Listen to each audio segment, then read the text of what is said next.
X in my name is not just a symbol or a target sign. A spell that attracts all who spit facts online all the time. Can you see it? All the ones who drag my name every single day. Can you see it? Can you see it? Can you see it? They keep saying you don't have what it takes to carve out your own name underneath the shadows of gods. And I keep waiting for the day disbelievers say I flew way too close to the sun. I wait, but it never really comes.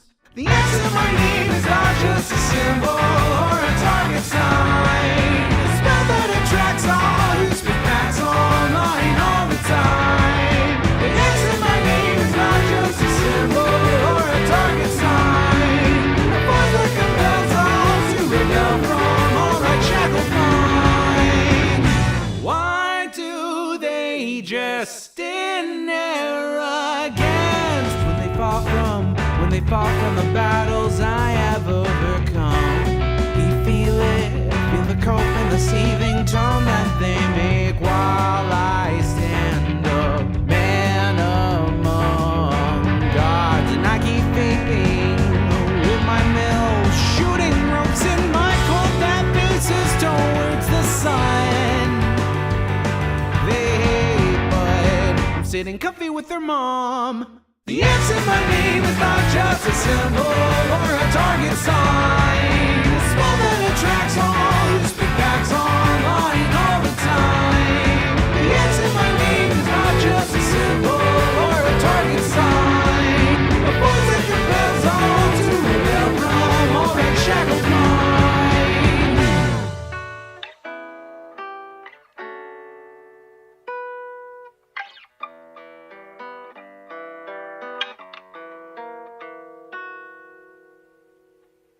The X in my name is not just a symbol or a target sign. A spell that attracts all who speak facts online all the time.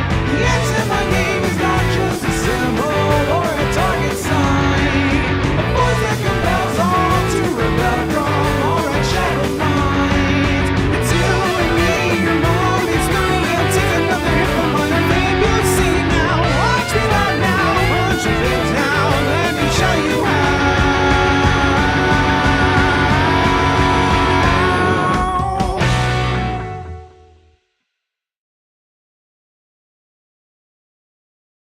I always love seeing new people in stream chat liking my song, liking the new song. It's not really new. I've had it for a couple years now, but liking the song and asking where they can listen to it. It's always nice to see.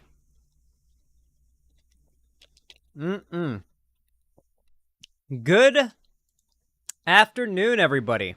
How are all of you doing today? I hope you're all having a good one. I apologize for not having streamed in the last, 5 days. I swear to God I have a good excuse.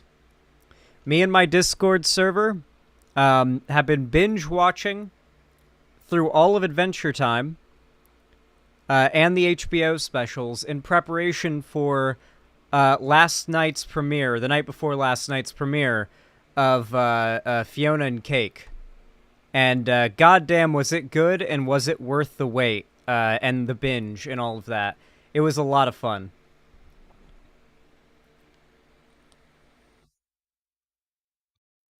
What's up, Zan? Hello. Good to see you rendering. 1898.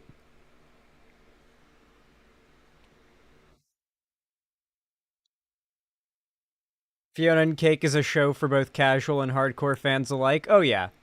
Yeah, you could very much start the show... you could get into the Fiona and Cake show as your first thing.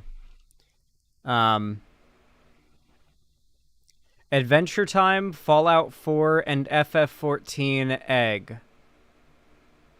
Okay, so Adventure Time is one of the most popular cartoons ever.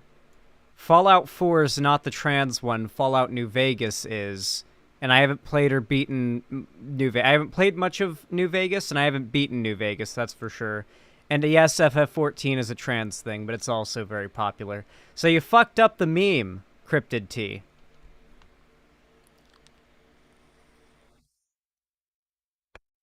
Oh, happy early birthday, Cags21.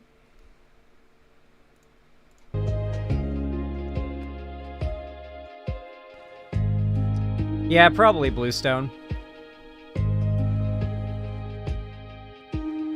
FF14 is more for the straights than the gay. Nah, there's a lot of gay on FF14. If you've played the game and you've seen the people playing it, yeah.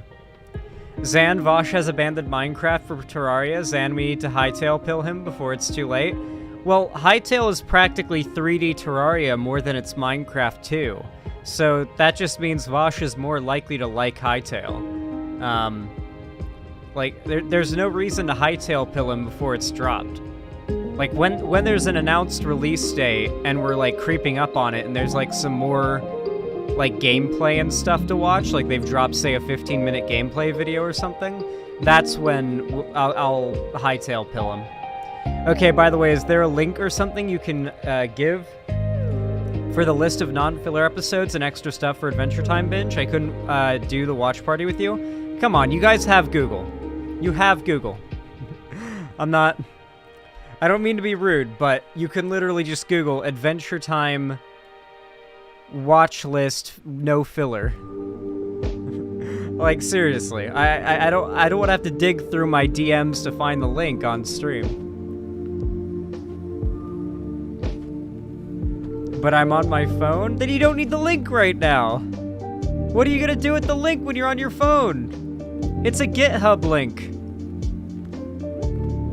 I don't even think phones can open GitHub. That is the link, though. Thank you, Lilithian. Background music's a little loud. Oh, yeah, you're right. Holy crap, it is. I just now noticed that. Thank you so much for telling me. Thank you so much.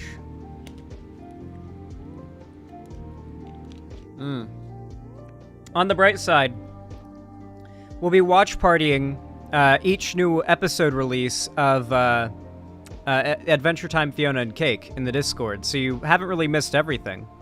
Zan, have you heard about the drama involving the new League of Legends champion? Let's see.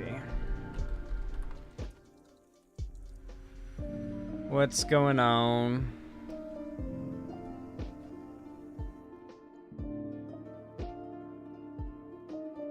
Briar. Oh.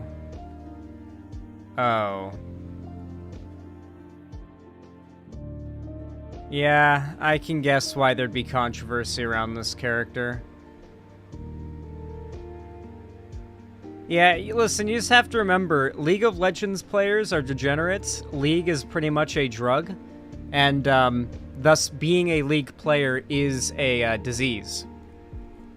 Addiction is a disease, League of Legends is a drug, and being a League player is a disease.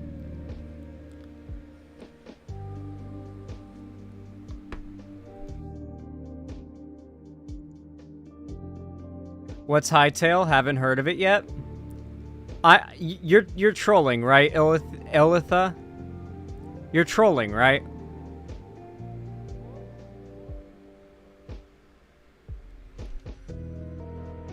Are you trolling, or do we have to start today's stream with a Hytale stunlock to get you guys hyped for the launch? Because I want all of you to be here on my stream when Hytale launches to watch my live stream of it. Because I want all of you to know this is going to be the place to be when Hytale drops.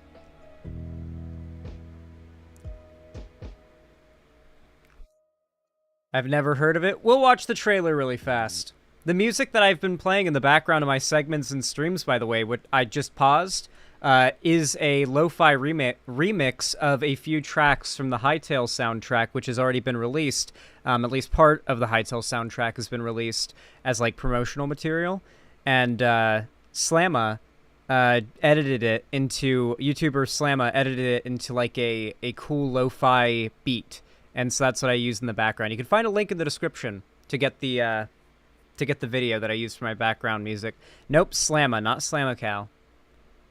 Just Slamma. Slamma ass. Whenever Ethan told me about you, Hakon, and Slamma, I legit thought he was going to try to double Ligma joke me. Because I thought it was going to be Hakon these nuts or something. And then I thought it was going to be Slamma ass or something like that as well.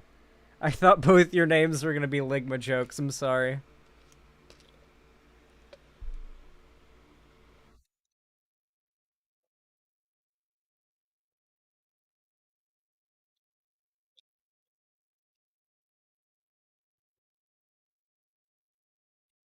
There's just an unhightail pilled chatter.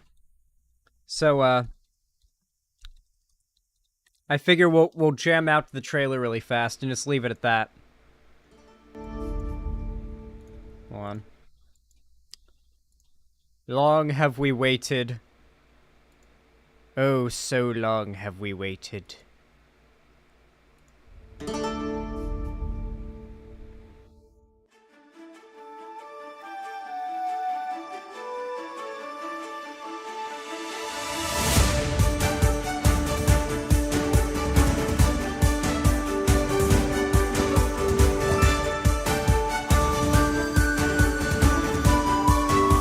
Nice, Uncle Gumball.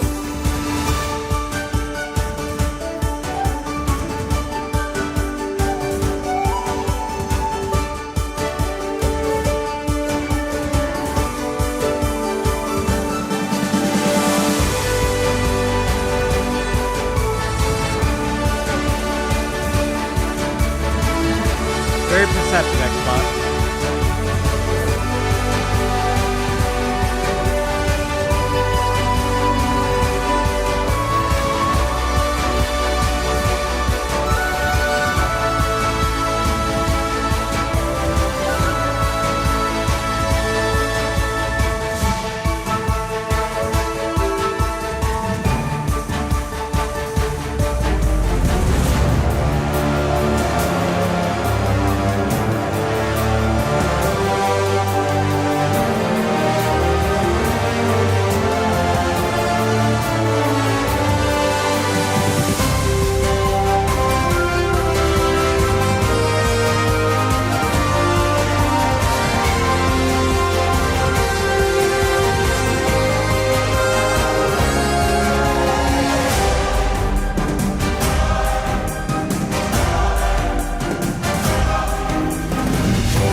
There are a lot of people asking very valid questions in chat, such as Silver, like genuine question: how do we know to have hope in it and it doesn't turn into some mobile ad farm?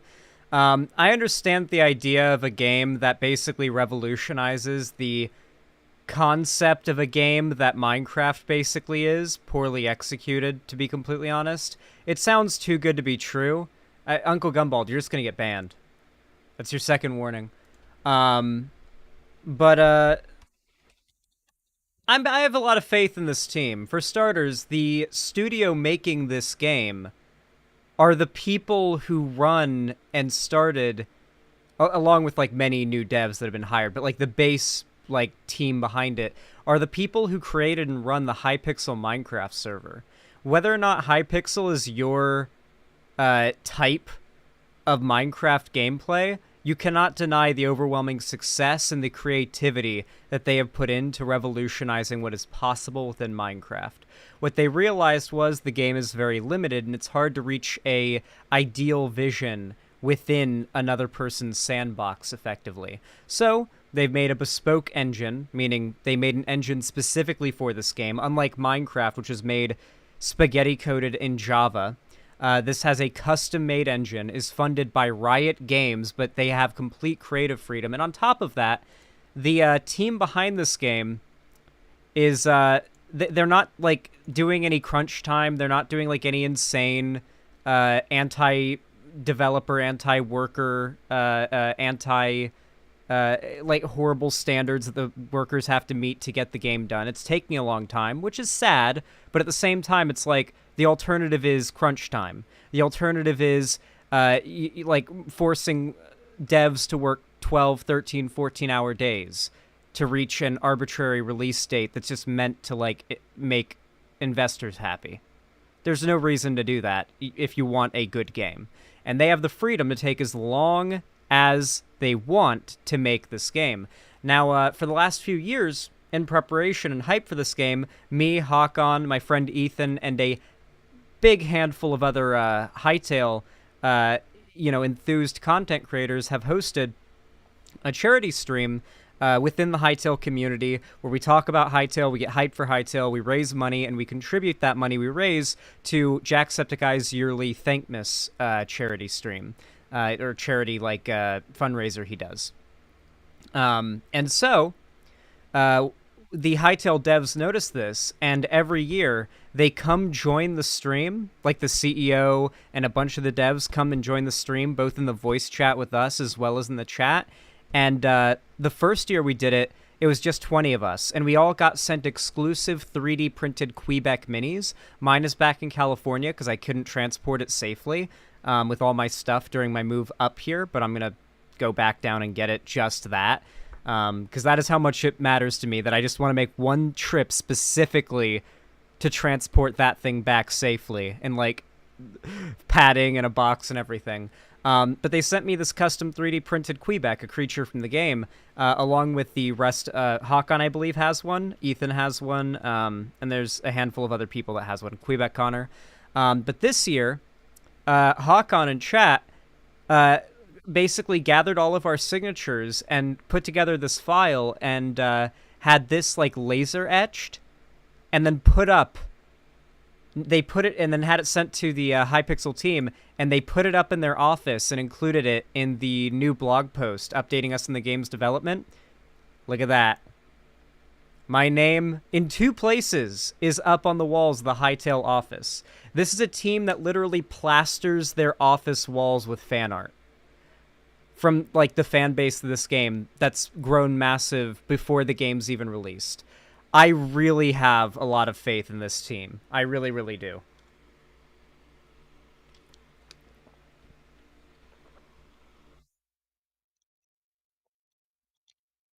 Several of the devs followed me on Twitter before I got banned, and they're pretty based.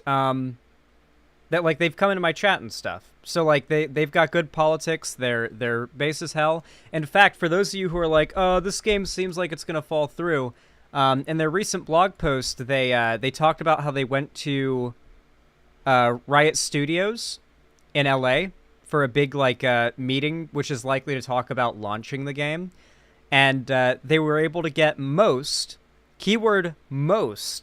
of the team flown out to LA for a big group photo at the like Riot headquarters. So this is not everybody, but most of who is working on Hytale. This is a bigger team than is working on Minecraft Java Edition or Bedrock, or I think all of the platforms across the board combined. There are more people working on just Hytale, and they are taking as long as it takes and going at, as slow of a pace as is healthy, or as quick of a pace as is healthy, to get a fantastic game created. And between you guys and me, I am quite positive this game is going to be massive when it drops. Like, fucking massive.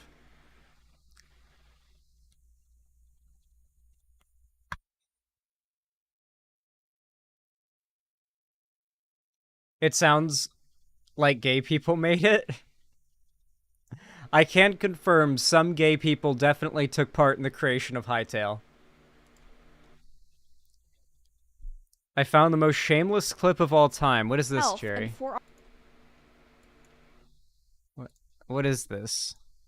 and for our own good, of course. Lionsgate is the big one that's doing that. Hollywood bringing back mask mandates. Lionsgate Studios, which makes Saw and Hunger Games franchises, asks office staff to don face coverings and test again as COVID hospital rates rise for the 5th week. Oh no.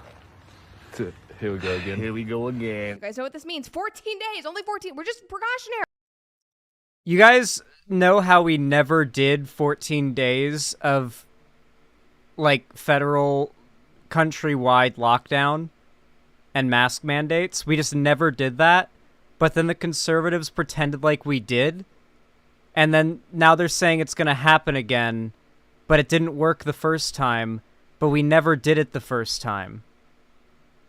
We never had a 14-day federal lockdown where you weren't allowed to, like, go out without a mask.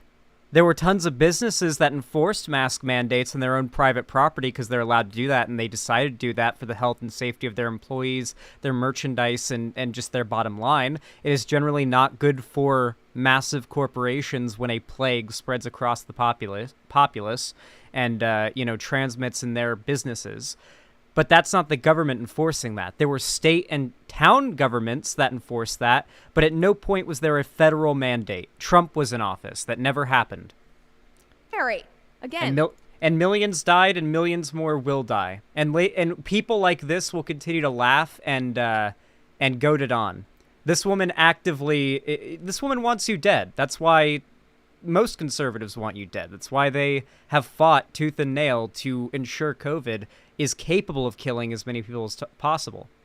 We have been there before. We know what that means. 2 weeks to slow the spread. We've done that. We don't want to do it again. And of course, they're going to tell us that it's good for us. It's not good for you. What is actually good for you is a good rancher steak. That is what you should be eating.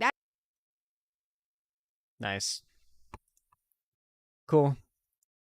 Yeah, they're just demons. Dude, they're literally just demons. I'll remind you again, by the way. This would make a good short, Cherry, if you want to cut this out for like a YouTube short. I'll remind you again, by the way, what Physics Girl is going through in her COVID experience. Physics Girl came down with COVID like a bit over a year ago. I think it's been like 14, 15 months now. And this is the most recent update we've gotten in regards to her health. She has been like this for like a fucking year. Big YouTuber. This is from long COVID. She got COVID once, and it didn't go away. For a lot of people, it just doesn't go away. This is a lot more common than you would think. And this is just the extreme end of the symptoms. There are a lot more people living with more mild but still supremely debilitating symptoms of long COVID. I am so happy that I bounced back. Yeah, this isn't in the death statistics, guys. This is not counted as a COVID death. These people are counted as non-lethal, COVID cases, COVID survivors. This is... People who got out of COVID like this are included in the stats conservatives bring up to try to say COVID's not that bad.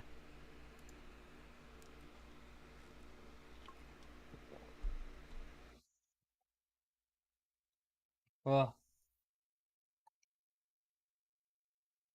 my mom can't smell or taste still. My mom has the same situation. My mom, basically goes to a restaurant and orders the spiciest thing possible now, because it's the only thing she can taste.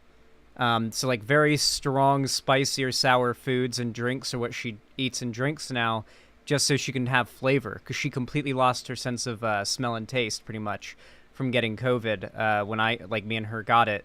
I still have my sense of smell just fine. Like, it's very good. Like, for example, I'm burning incense right now, and I know incense is a pretty particularly strong smell, but I smell it pretty well. And, I can... when my downstairs neighbor, my landlord, is cooking dinner, I can smell it and identify what he's cooking.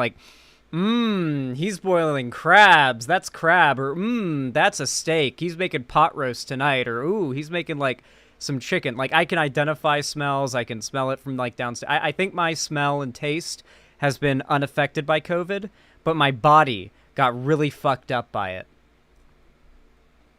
I recovered, though, which is really good. I got lucky. I legit have severe anxiety, but I still wear a mask in public places, and this reinforces my choice is valid. Honestly, I feel like if you have anxiety, wearing a mask during COVID would, like, help, because you don't have to worry about, like, basically what the bottom half of your face looks like in terms of what expression you're making. Because in public, even when you're having a social interaction, it is a fair amount of work to kind of put on a happy face and tell people with your body language that you're a friendly, approachable person. Because you kind of have to over-exaggerate a little bit, right? Or at least I like to over-exaggerate it a bit. And that can be a little bit socially and emotionally exhausting. So I feel like having the mask on kind of makes it so you could be having whatever, like, mouth, face, whatever underneath the mask as you want. You could be frowning and just being like, yeah, whatever. You know, as long as your voice is relatively, you know, clear and concise, it's fine. Yeah, that's what the point of the mask is.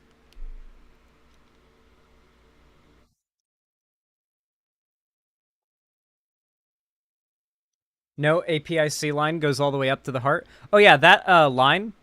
Here, let me go back. Here, you see this? That's it. It's empty. Okay. I feel like I should have mentioned it before. This line in her arm goes all the way up this artery. It goes all the way up the artery and into her heart.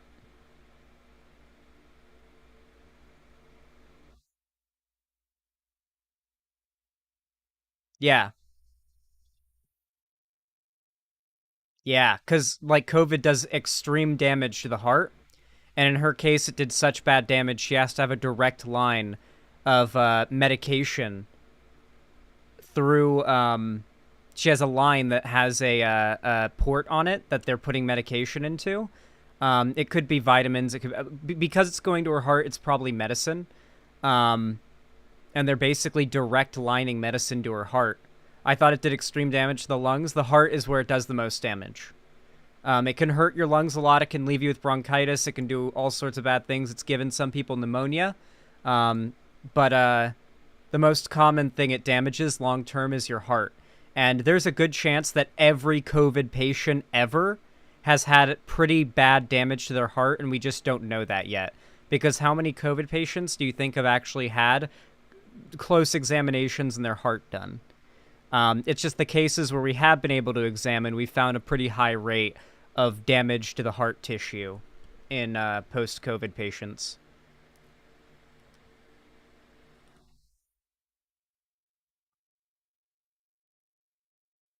Thank you for talking about that for 8 minutes. I can put mid-rolls into this. Yes, Cherry, you did it. Good shit. That's that'll be a good segment or a short. You can make that into something good. I didn't record it though, so you'll have to cut that. It's true, my dad went through a lot of heart exams, and luckily he recovered, and his cardiovascular health took a nosedive after having COVID. Yeah, I'm really sorry to hear that, Goose News. It's awful, but the Republicans are the ones fueling it. They will fight tooth and nail to ensure that COVID is able to kill many, many, many more of your loved ones and friends. They will not stop until they have ensured as many people die of COVID as possible, all in the name of freedom. And whatever that steak sponsorship that bitch had that she segued into.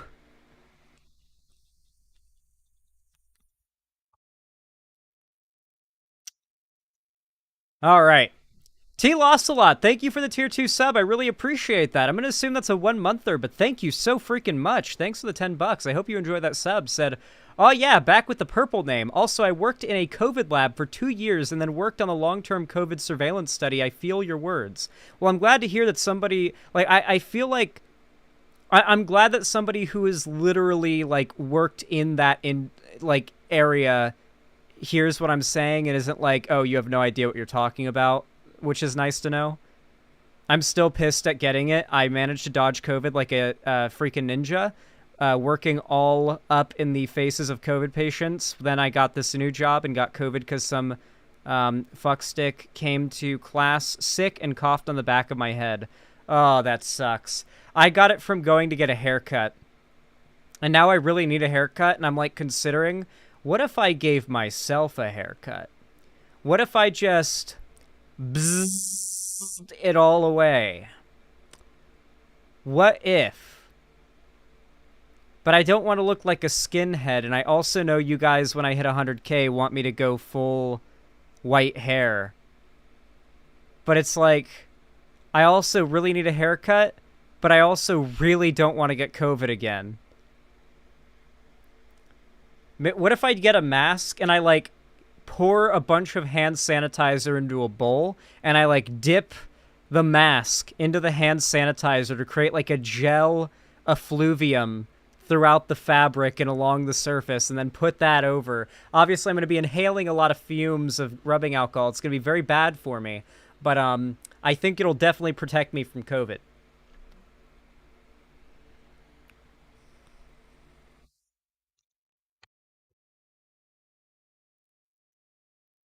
Don't do that. It's a very bad idea.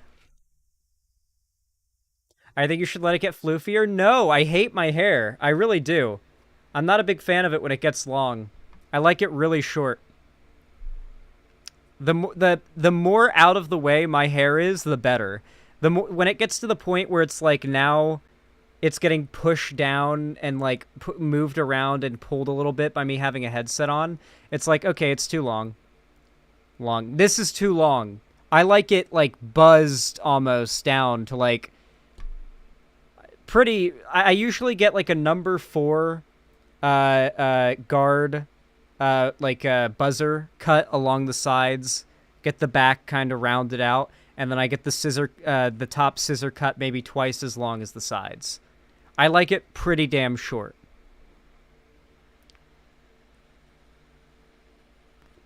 You can learn to cut your own hair. Honestly, yeah, I've thought about that. I feel like it wouldn't really be that hard. Like, other than, like, the top of my head around here, which, like, it would be a little bit difficult, like, with the angle and everything, but I'm sure I could do some mirror fuckery to make that, like, possible. I feel like I could probably do that. I feel like I could learn to cut my own hair. That is a skill that would go hard as fuck to have, to, like, well cut my own hair. It's not if you have a good mirror setup. Okay. Yeah, being able to cut my own hair would be awesome. That would be such a nice skill, because I would literally do it every week. And I would be happy as fuck.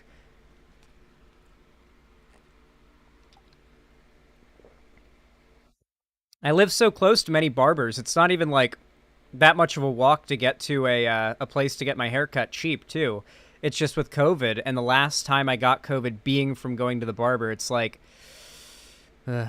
every week, wow. Yeah, no, I legitimately would get my hair cut every week.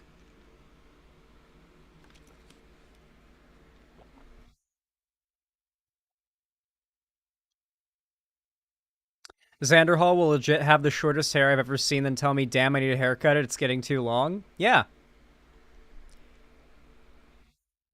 You can try it yourself and go to the barber after. The barber can't manifest a new hair on my head if I cut it too short, though, and it looks awful, you know? Like, I might cut it so awful that the only way to salvage it is just to buzz it completely and just go bald.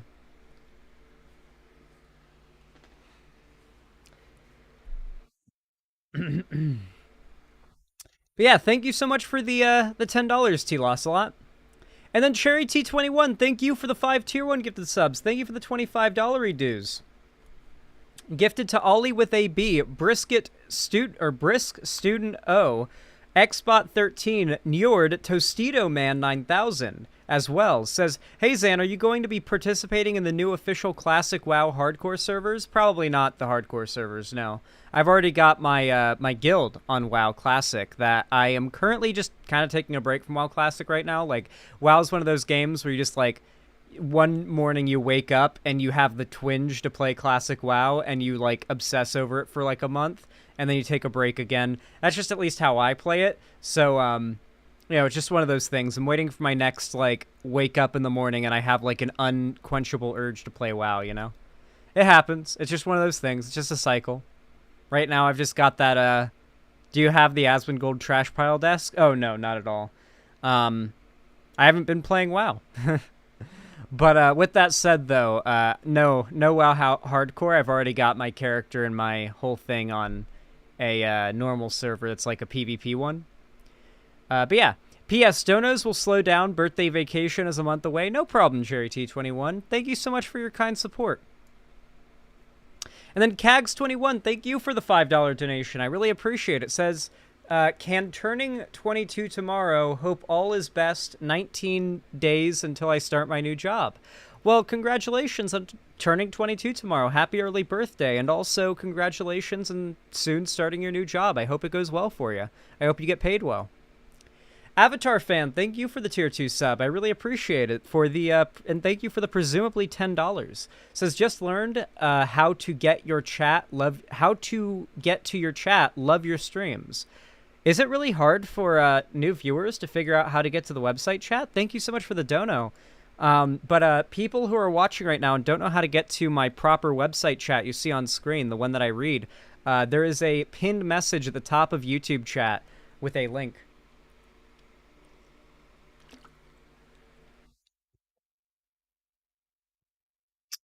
Yeah, SodaBit. Tons of lefties have been getting banned off of Twitter. I was one of them.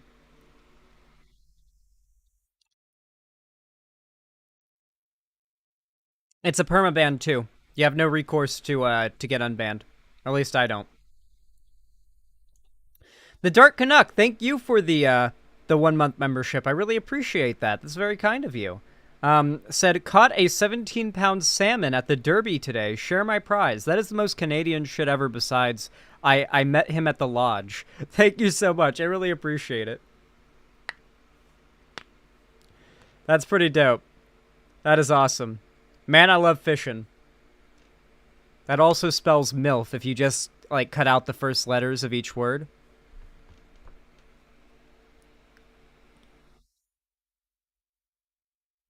I'm gonna be honest, salmon is not that good of a fish.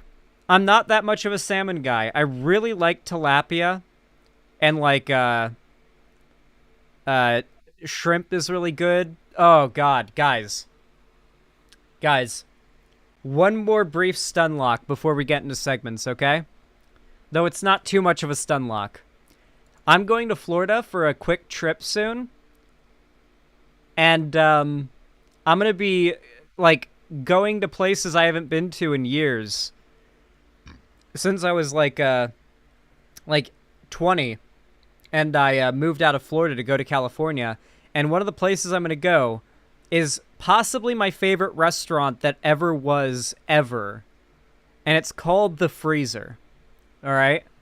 If you're in the Homosassa area in Florida, you probably already know about this place. And if you don't, then you're welcome. Hold on, chat. I've got there's a really good video that from the local news station in Florida that like reviews the restaurant, and it is so freaking good. Well, as you probably know, there are a lot of great restaurant options here in Tampa Bay. That also means picking a new place can be quite the process. Yes, it can. To help navigate, Fox 13's Chip Brewster is turning to the locals. It's a new weekly segment we're dubbing Bay Area Best.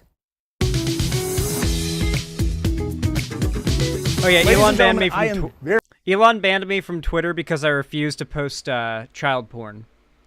There's a big rule now that if you want to be verified and allowed on Twitter, you have to be a conservative and you got to post CP, and I refused to. So Elon just yeeted my entire account. It's rough, but it is what it is. Very excited to introduce you to Bay Area Best. This is the first one ever of this new segment in which we get a viewer suggestion, and then that viewer takes us to what is hopefully a delicious meal. For this first one ever, we're headed up to Old Homosassa in the northern part of our viewing area. And after making your way down some tree-lined curvy roads, you find yourself at The Freezer. It's right on the Homosassa River, and it also already has a line forming to get inside, which means we must be in the right place. It's very packed all the time. And you are the guy that first... You will not get a table. Unless you literally camp it out before they open like a new release at a GameStop in the pre-2010s, you will not get a table. You're about to see what this guy does that is very smart. They do not take reservations. You're about to see what this guy does that is very smart to be able to get seated at this restaurant, because most of it's outdoors. Told us about this. I'm very excited. Why? Why have you brought us to this off the beaten path place? It's the best shrimp I've ever had and the best chicken wings. Those are big words. Let's I see if didn't we can know back they them had up with chicken big wings. taste, shall we? But I believe him if he says they're the best, because the shrimp is in fact the best ever. I'm already in love with this place. What would you say is like the thing to get off of this menu? The steamed shrimp. Steamed shrimp. I cannot wait to eat pounds of that shit when I get to Florida. How you doing, All right, Carl? Mike. What are we getting? We need 2 full orders. It's crazy to think that right now the pounds of shrimp that I'm going to eat when I get to Florida are right now squirming and swimming around the ocean in the Gulf of Mexico. But in a few months, they're going to be, or like a few weeks, they're going to be in my belly, getting digested after getting steamed in like just a overwhelmingly perfect amount of just the best seasoning you've ever tasted. Right. Shrimp. Yeah, they don't know. Clam chowder bowls. Yeah, the bread bowl. All the seafood is like fresh that day. Like you'll see in a minute, the outdoor area right behind them, right behind this balcony, is a canal with like a boat docking area, and so they dock the boats along the seawall, and they're like the fishing boats from that morning, and that's where they get their catch for the day that they cook up. So it's literally like that day's catch is what you're eating when you go to the restaurant. So it's fresh. Seafood kind of meal, huh? New England clam chowder. I love it. It's the best around. I'll be right back with your drinks. I'll go get the table now. We got the food. Hey, Lou, bring this out and I'll go get the table. Notice how there's that line that they're walking past? There's not a table to be had. So this is what you do Well, I didn't if know you're smart. You actually... So you bring your own table to the freezer? Yes, because sometimes on Sundays you cannot get a table here. That is awesome. This is something else. What made you first bring... To give you an idea of how like good this place is and like why it is such a shining review of how good this place is that it's always packed, you have to drive through like 15 minutes of like country road, nothing on the left or right but trees and swamp to get to this place. There are like a couple houses you might pass on your way to this place, but you go off of like a fairly populated road with some houses and buildings, and then you're driving through the woods for like 15 minutes, like over bridges over swamp and rivers and stuff and marsh. And then you get to this restaurant that's on the river, and it's fucking packed all the time. That is how good this place is. your own table to the freezer? About a year ago, they put all these Quonset huts and tables in. So you only had that one and that one and that one. That was I've gone to this place since I was 10 years old. Very quick. On Sunday mornings, this place is packed and the lines clear out to the river. So obviously, management, owners, all that, they're cool with it. They have no problem with it. You can have it. It's so cool. We've had birthday parties here and whatever. You remember your very first visit, your very first meal? Shrimp and clam chowder. Really? Yes, sir. And it was just that good that you're Yes, still sir. getting it to this day. When you have the shrimp, you'll find out. Yep. Mike! Right here. You got 2 bread bowls and 2 full That's When you have the shrimp, Take a you'll look. find out. That's such a good line. Oh, That's the shrimp. where do we start? You see how it's like red? That's seasoning. I actually don't know what their seasoning is, but I know part of it is Old Bay, I think. But the seasoning is like the most tangy, delicious seasoning you've ever had. You can dip it in the sauces. I never do. It's so freaking good. I literally just peel the shrimp and eat it right as it is. Usually I'll suck the seasoning off the shells first, because like the seasoning's really fucking good. And when you open that like that little thing, the steam wafts out because it came straight out of the steamer. Like it came straight out and they run it out to you. So it is still hot as fuck when it comes out. You got to get the flavor of the dressing on it. Before you peel. Yep. Then you peel it. Oh, I see what you're talking about though. Good, ain't it? Mm-hmm. Then you stick it in the cocktail sauce. And they are good. They're absurdly good. I had to go to this place with my parents as a kid when I didn't have any money, guys.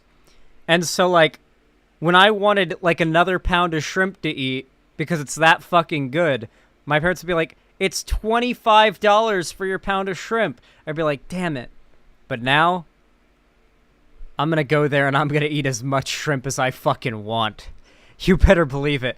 I'm gonna go there and I'm gonna go as many times as I want, and I'm gonna eat as much shrimp as I fucking want.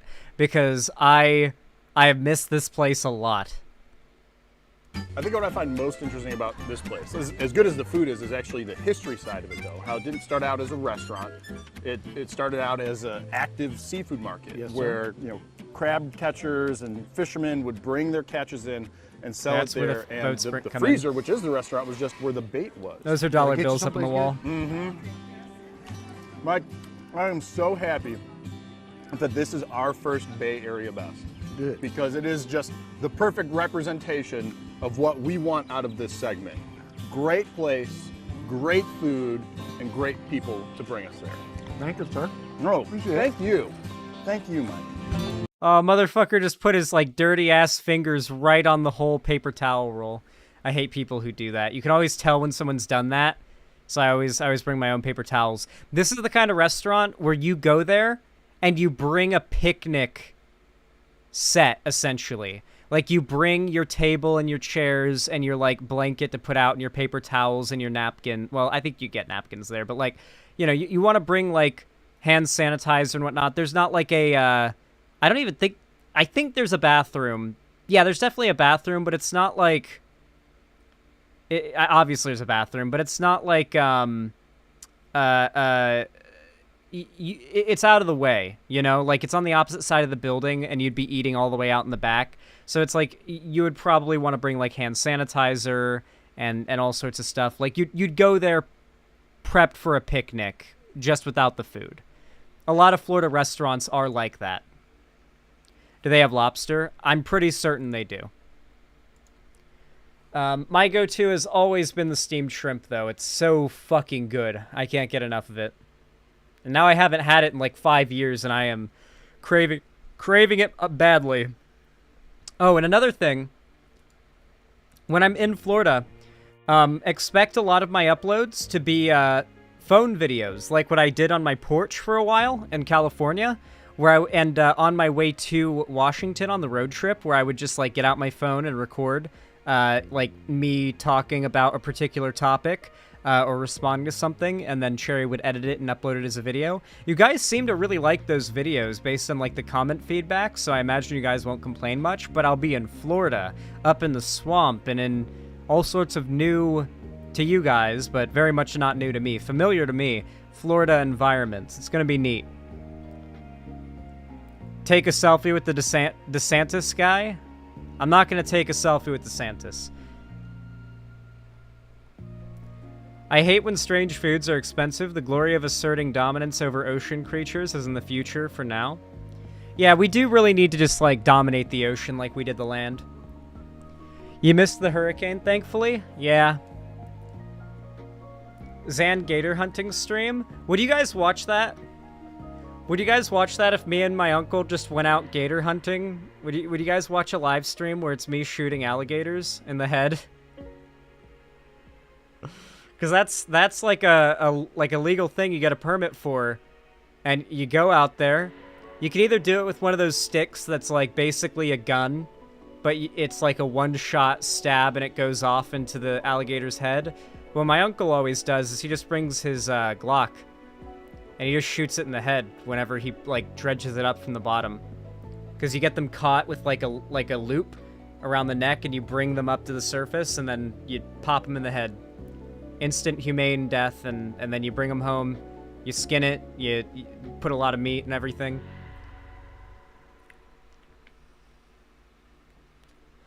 Yeah, that sounds like Florida.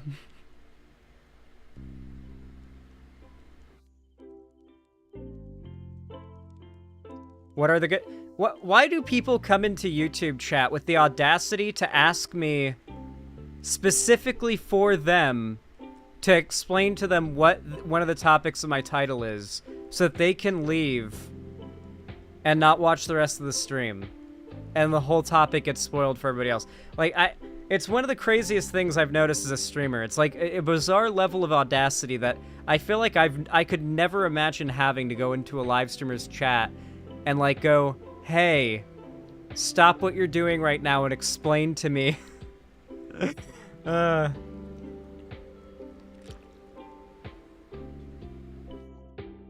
Segment time? Hell yeah. Let me finish up these donos first. T. Lossalot, thank you for the tier 1 gift sub to Lord Dracula. I really appreciate it. Thank you, thank you, thank you. Said, nothing, but I'm sure you meant nice things by it. Thank you, thank you. And then also, T. Lossalot, thank you for the tier 1 gift sub to Cryptid T. I really appreciate that. Thank you, thank you. Xander Hall, stop what you're doing right now and explain to me why you aren't stopping what you're doing right now to explain to me why you're not. Yeah. Yep. True. Mm-hmm. True. Oh, very good.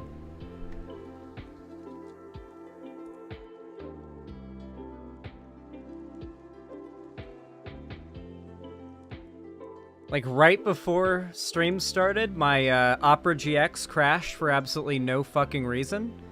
And, it reset my inputs for my dono goal, so I have to type all this shit out over again. I really hope I'm able to automate the dono goal one day and not have to manually input all of those little things like the time it starts and ends, the starting goal, the current amount, the title, all that stuff every single time. It'd be really nice just to be able to reset it easily and make it like go up like automatically.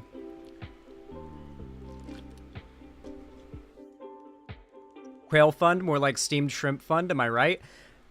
Some of it will be going to Steamed Shrimp, that is true. However, I'm also moving in December, so it's, you know, going to the moving, and then when I move, that's when I'm going to have a backyard and start doing quail, so, yeah. Francisco Q, thank you for the $5. I really appreciate that. Says, peace, bro, love your stuff. Thank you, thank you. Very kind of you. I'm glad you like my content. Hopefully it's able to provide you with a lot of entertainment. Okay.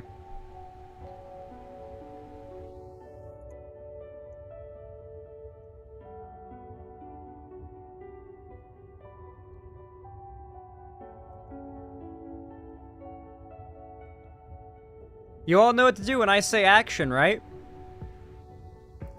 3, 2, 1, action. Alright, everybody. Usually when I do a segment talking about the legislative news around trans people, it's not good news. It's usually very, unfortunate. It's stuff that kind of, mirrors the extremely, anti-trans sentiment of the online right at the moment that has become completely disconnected from reality and focused on nothing but enforcing and spreading as much hatred towards trans people at any cost possible. And it usually leaves both me and I think most of you guys with a very sour taste in your mouth, which is why I'm very happy to say this particular story coming out of Georgia is actually some good news, particularly for trans youth. Judge blocks Georgia ban on hormone replacement therapy for transgender children. A federal judge has blocked the state of Georgia from enforcing part of a new law that bans doctors from starting hormone therapy for transgender people under the age of 18. So basically, this is a federal judge stepping in and saying, no, you do not get to enforce this anti-science law that will cause many to suffer. Very based. Fucking Giga Chad judge. Love to hear that.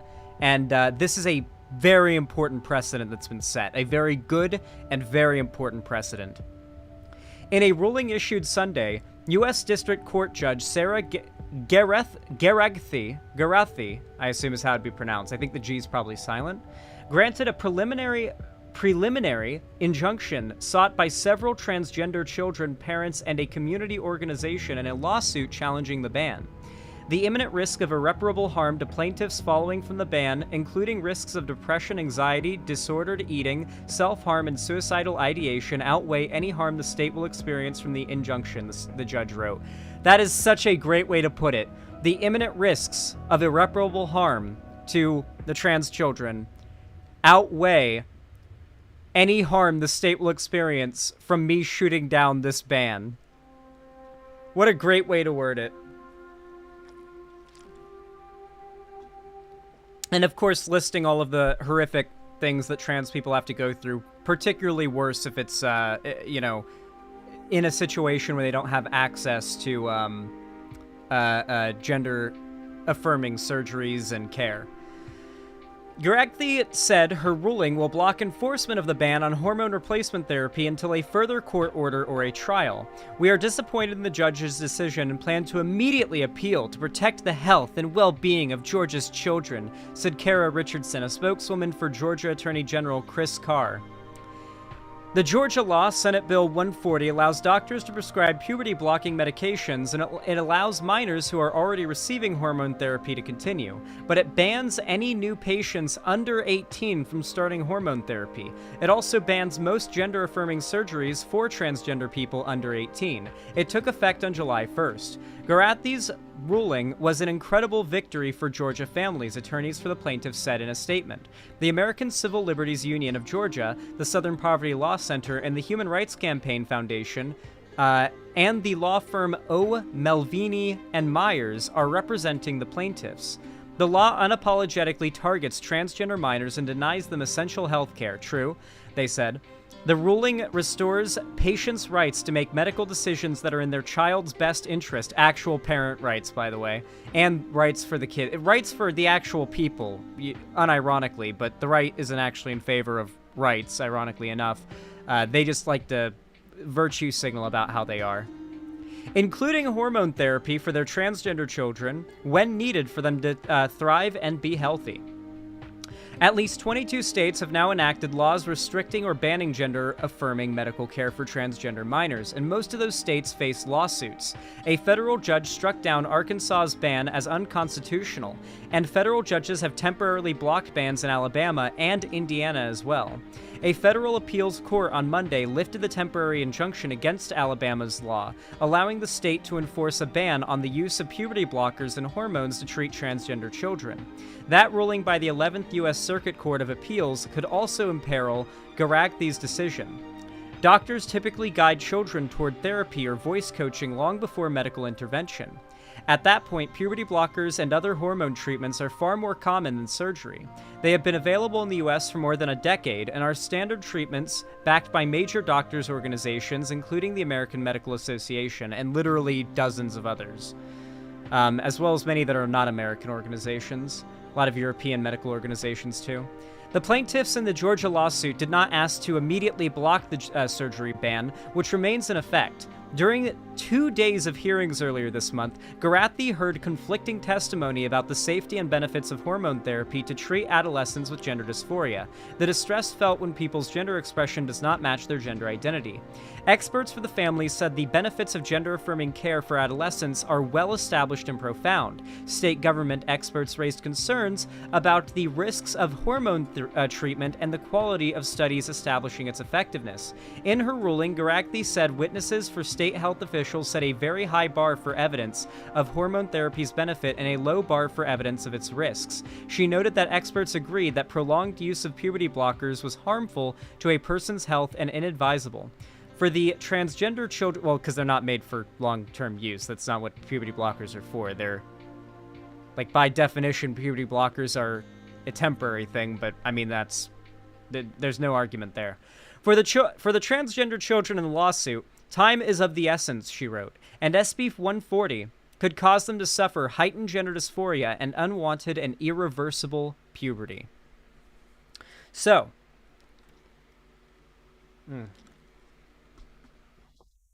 probably the most important thing to glean from this is that the judge specifically pointed out that these state experts in question, quote-unquote, set a very high bar for evidence that, for their standard of evidence that proved that, you know, trans-affirming care was helpful for trans people, and a very, very low bar of evidence for it being harmful to trans people, particularly youth. That is what the judge herself said. So it's very clear that even the judge was able to see straight through the propagandistic lies of the state experts that were brought in to try and argue in favor of the ban. Now, if you're wondering, who are these state experts? Well, I can give you guys a pretty good example.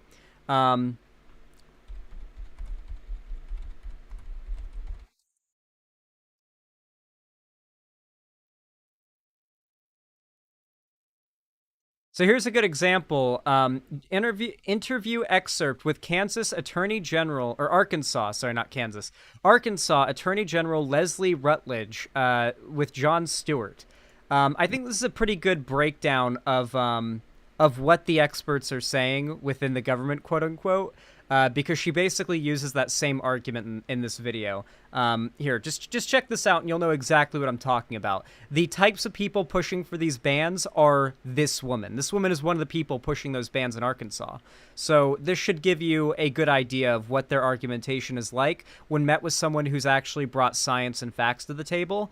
And probably a good approximation of what the argument the judge would have saw looked like. Why would the state of Arkansas step in? Here, this is really quiet. I'm gonna have to volume boost it. Here we go. Good. Why would the state of Arkansas step in to override parents, physicians, psychiatrists, endocrinologists who have developed guidelines? Why would you override those guidelines? Well, I think it's important that all of those physicians, all of those experts, for every single one of them, there's an expert that says we don't need to allow children to be able to take those medications. That there are many instances where... But you know that's not true. You know it's not for everyone. I love that fucking response he says. But you know that's not true. Just straight up, not angrily, not accusatorily, just matter-of-factly, but you know that's not true. Because she does. She's a lying piece of shit. They all are. They're demons. And so he just outright says, but you know that's not true. It's so goddamn good. It's so good. There's one. These are the established. Well, I don't know that's not true. I don't know that. Then why would you pass a law then if you don't know that that's true? Wouldn't you? Well, have I know done that so? there are doctors and that we had plenty of people come and testify before our legislature who said that we have 98% of the young people who have gender dysphoria, that they are able to move past that. And once they have the help that they need, no longer suffer from gender dysphoria. 98% without that medical treatment. That's an incredibly made up figure. So fucking powerful, dude. He's you can't see it because you can't see infrared light. Our eyes aren't made for it, but he is literally emanating infrared radiation right now. Her lungs, her fucking glands and every organ in her body are currently sprouting with tumors because he is blasting gamma rays across the room from just the pure emanating power of his presence right now. We can't see it, but she is actively growing tumors from the radiation. That doesn't comport with any of the studies or documentation that exists from these medical organizations. What medical association are you talking about of these doctors?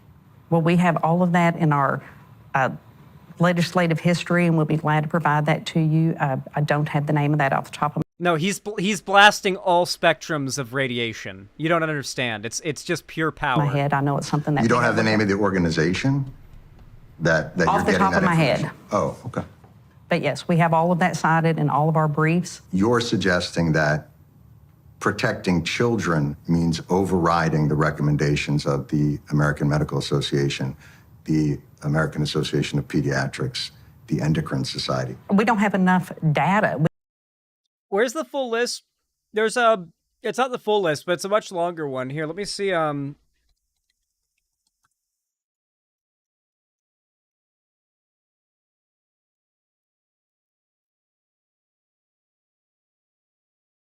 Here, let's see. What's that big list of organizations in that Ultimate Research doc? The American Psychological Association, the American Medical Association, the American Psychoanalytic Association, the Human Rights Campaign, the American Academy of Pediatrics, the American College of Osteopathic Pediatricians, the United Nations, the United Kingdom's National Health Service.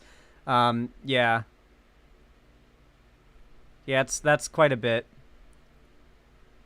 That's quite a bit. And that's not even the whole list. That's just a different list, you know? Like when you go to like different like sources, you can get a different list of different organizations. It's pretty much the entire, not pretty much, sorry, I should watch my words there. The entire consensus within the medical, psychological, and sociological sphere is that trans-affirming procedures are good for people suffering from gender dysphoria because it helps them, that sex and gender aren't the same thing, that gender is socially constructed and not, like, bound to sex as being like, oh, there's just two. Not only that, but the consensus is also that sex is not a simple binary either, but instead a bimodal distribution of sexual characteristics. We also recognize that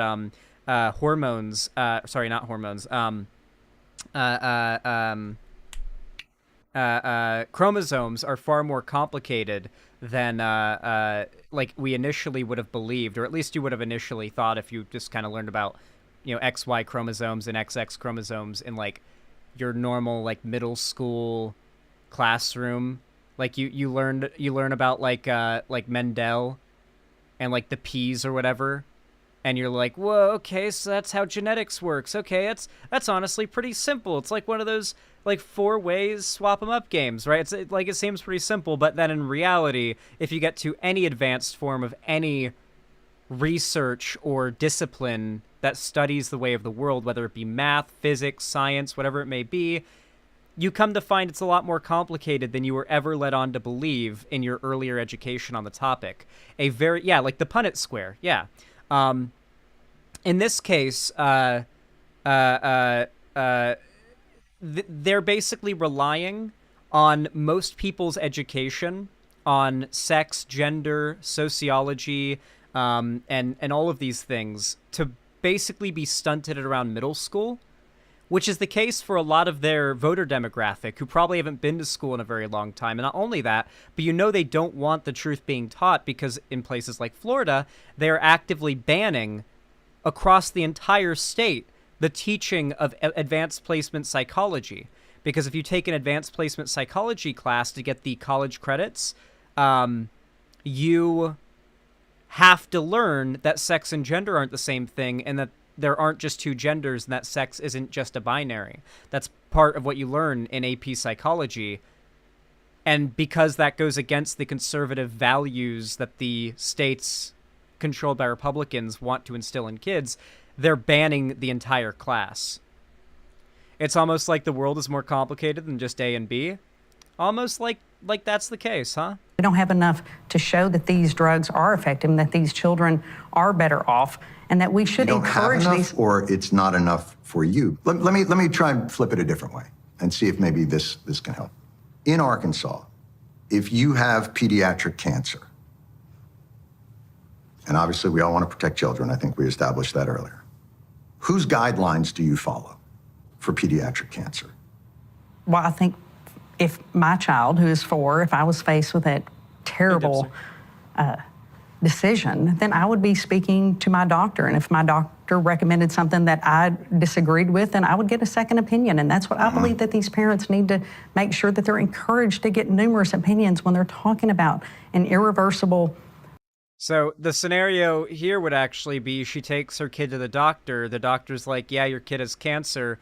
He needs targeted radiation and chemotherapy. It's going to be really rough on him, but it's the only way to give him a chance of longer life. And she was like, no, we're going to pray the cancer away. Then that's a more accurate accurate comparison. Step. You're not letting them. The state's not saying get another opinion. What they're saying is you can't. What you're actually saying is the opposite. No, that's actually not at all what the state said. The state simply said that you cannot perform these procedures, and so parents should get another opinion, and children should want to have another opinion. But that's not... Because again, these are 9, 10, 11, 12 So if your child is suffering from pediatric cancer, and the state comes in and says to you, they recommend chemotherapy, but we're not going to let you do that. You can't. We think you should get a different opinion, and here's the organization we think you should get the opinion from. They're not the mainstream, but they're an organization. So that's who you have to be treated by. Just he literally puts, I really like Jon Stewart's like everything pretty much. Like he's one of my favorite like mainstream political pundits, if you want to call him that. Like I'd say he kind of like he ascended from like, you know, TV comedian guy, like talk show host, to I would say serious political activist and pundit. I think what really made it clear how serious he is about this shit was his testimony for relief for the first responders on 9/11.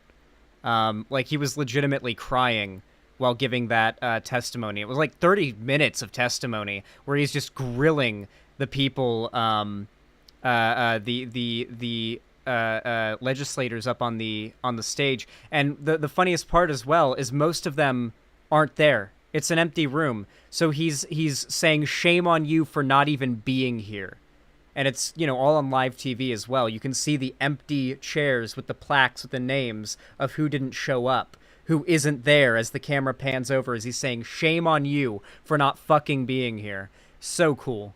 Does that sound like something you would accept? I think that's a very extreme example. That's not at all in line with what we're talking about. We're not saying that at some point, because when you have cancer, it literally is, and particularly pediatric cancer, and having friends that have lost children to pediatric cancer, having a 4-year-old, I'm sure. I've got some bad news for you. Parents with children who have gender dysphoria have lost children to suicide and depression. They absolutely because it's acute. And so these mainstream medical organizations have developed guidelines through peer-reviewed data and studies. And through those guidelines, they've improved mental health outcomes. So I'm confused why you follow AMA guidelines and AAAP guidelines for all other health issues in Arkansas, because we checked, but not for this. It's simply saying, let those young people who are facing gender... Every other medical issue you might face, the state of Arkansas does not agree with these mainstream medical institutions. Not on cancer, not on schizophrenia, not on anything you could possibly list. But on this whole trans issue that they have been obsessed about and have been politicizing and demonizing in their media for years and years and years, all of a sudden they're acting as though there's some sort of body of evidence or institutional, scientifically peer-reviewed data they're using to back up their policy making. And when actually put on camera and grilled about whether or not there is a single shred of evidence or truth to what they're arguing, they fall apart and they flounder, just like this woman is. Confusion and dysphoria. Allow them to become adults and to make that decision. Allow a child to be a child. So here's where we have our crossroads. You've made the determination that protecting these children means not giving them access to the guidelines and care that have been designed by medical and mental health professionals for children expressing gender dysphoria. And I'm asking you again, what are your qualifications to step in and say, no, keeping you from that care is protecting you. You've made that determination. Well, these are irreversible decisions that these children at these young ages are making, or that their parents are making. They're not making the decision. You're making it sound like a 9-year-old walks into a doctor's office and says, give me some testosterone. And the doctor goes, oh, thank God, because we're wanting to create an army of transgenders because we're crazy. And they go right in like... No, we passed a law to protect the children in Arkansas, and I think that's what is important.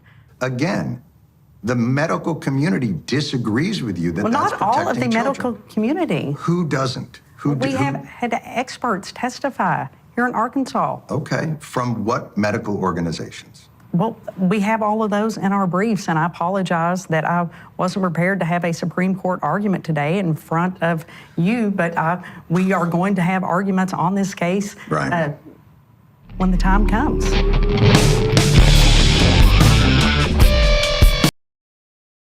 Yeah, so they basically just fall apart and say, well, I just wasn't prepared for this argument, I guess. And I'm imagining that's very much how the argument the judge in this ruling probably, like, what that judge probably saw go down. Pretty close to that interaction. I'll once again read the response that Judge, I really hope I'm not messing up her name, because she's based as hell, Garathi, I'll read what her quote was. In her ruling, Judge Garathi said witnesses for state health officials set a very high bar for evidence of hormone therapy's benefit and a low bar for evidence of its risks. She noted that experts agreed that prolonged use of puberty blockers was harmful to a person's health and inadvisable. Prolonged meaning like long-term use, meaning like a thing people don't do unless they've got a hormone disorder. Like, you wouldn't do prolonged hormone blockers for a trans person. It's something you give to a teenager or, like, a minor for, like, a few years until they're ready to go through the puberty that they want to go through. It's, like, by definition, not a thing that's meant to take for a long time. However, there are many, many people that I've even known in real life who have pituitary gland disorders, and they have to take hormone supplements or blockers depending on like the situation. I guess this is kind of a funny story around this. I was on the swim team, and it was like my first day on the high school swim team, and there was this girl who was like the assistant to the coach, and by looking at her, you would have thought that she was in the same grade as me, you know, like you would have thought that she was a young kid in school like me and not an adult. Like, by her voice and by how she looks, you would just immediately assume that. But she did have an air about her that was, like, very mature, but I was just assuming, well, she's the assistant to the coach. That's why she's very mature and talks like an adult. And so I eventually started hitting on her.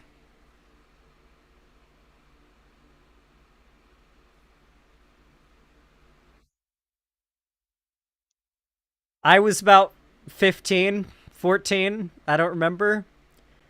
Came to find out after a brief convo that she was 26. I didn't riz her up or anything. It was just after like 5 back and forths. I asked her like, what school do you go to? Do you go to this school or do you go to like a nearby one? And she was like, I graduated high school like 7 years ago, 8 years ago.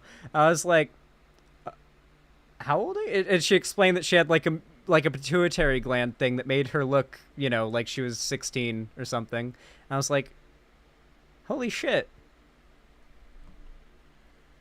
Well, no, she literally looked like she was my age, so it wasn't a MILF chaser moment. I literally thought she was like a peer of my age group, but she was actually 26 years old.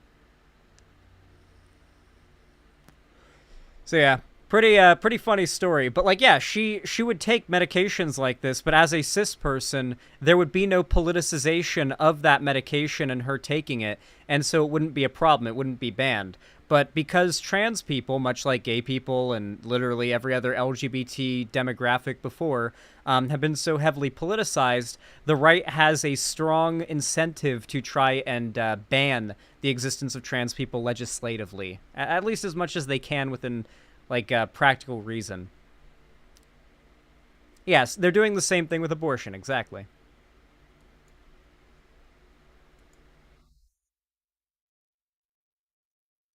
What do you guys think of that segment? I feel like it came out pretty good.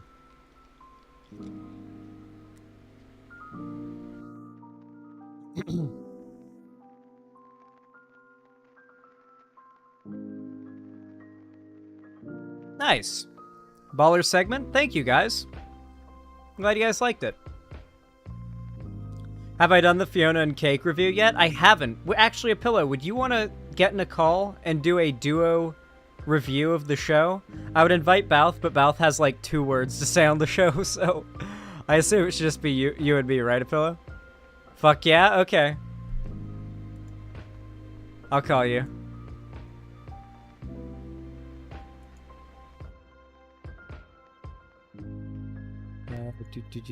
1 sec. Okay, let me know when you're ready. We'll do that review. It'll be a spoiler review. So be aware of spoilers. If you, honestly, we're probably going to spend as long as the 2 episodes are talking about it. So just go watch it. Cam or no cam? No cam, just voice. Just go and watch it. Go watch it. Honestly, watch it to help, like, show the streaming service it's hosted on, HBO Max, especially because Warner Brothers, which owns HBO Max, really doesn't value animation lately. You really got to show this show support if you want Warner Brothers to keep it alive. Trust me. What is it? Fiona and Cake, the new Adventure Time show. It's good as hell. Yeah, big spoiler. I'm going to show like a couple of particular clips from it as well to kind of impart certain points. So if you haven't seen it or don't currently have an interest in seeing it, stick around. You are going to get the first 2 episodes spoiled, but maybe it'll pique your interest in watching it.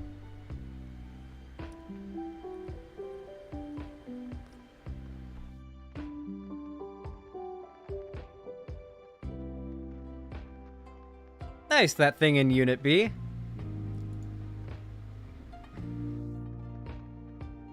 Fiona and Cake were a thing when I was younger, I think. Did it get a remake? What are you talking about? There was the episodes that were based around Fiona and Cake. We're talking about the HBO Max show.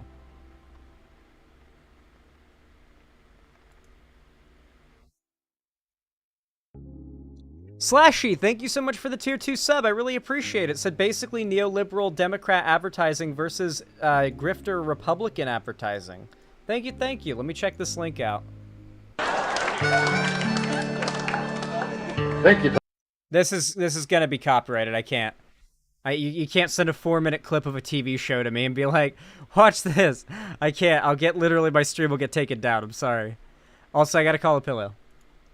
Thank you though. I really appreciate the $10.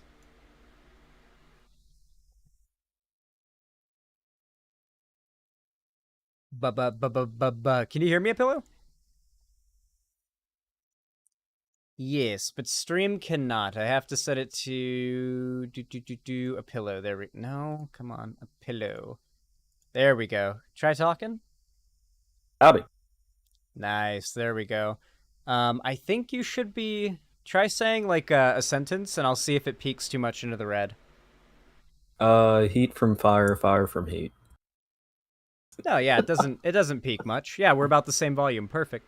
Let me know, chat. Nice. Do we sound good? Are we, like, equalized out? Good. Cool. So, I'm going to do a little countdown thing here. Actually, first I'm going to prep the trailer for the Fiona and Cake show. Because I'm gonna show the trailer as, like, a lead-in. Sounds good.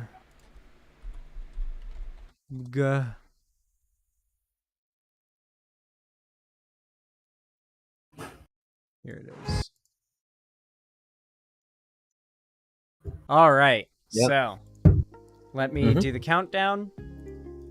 Y'all know what to do when I say action, right? 3, 2, 1, action. All right, everybody. I am here with a friend of mine and fellow content creator, a pillow, and we are here and we're going to be reviewing the brand new Adventure Time show, spin-off / sequel show, Fiona and Cake. There is a lot that we have to say about it, me and Apillo. We're both longtime Adventure Time fans, so why don't you introduce yourself, Apillo?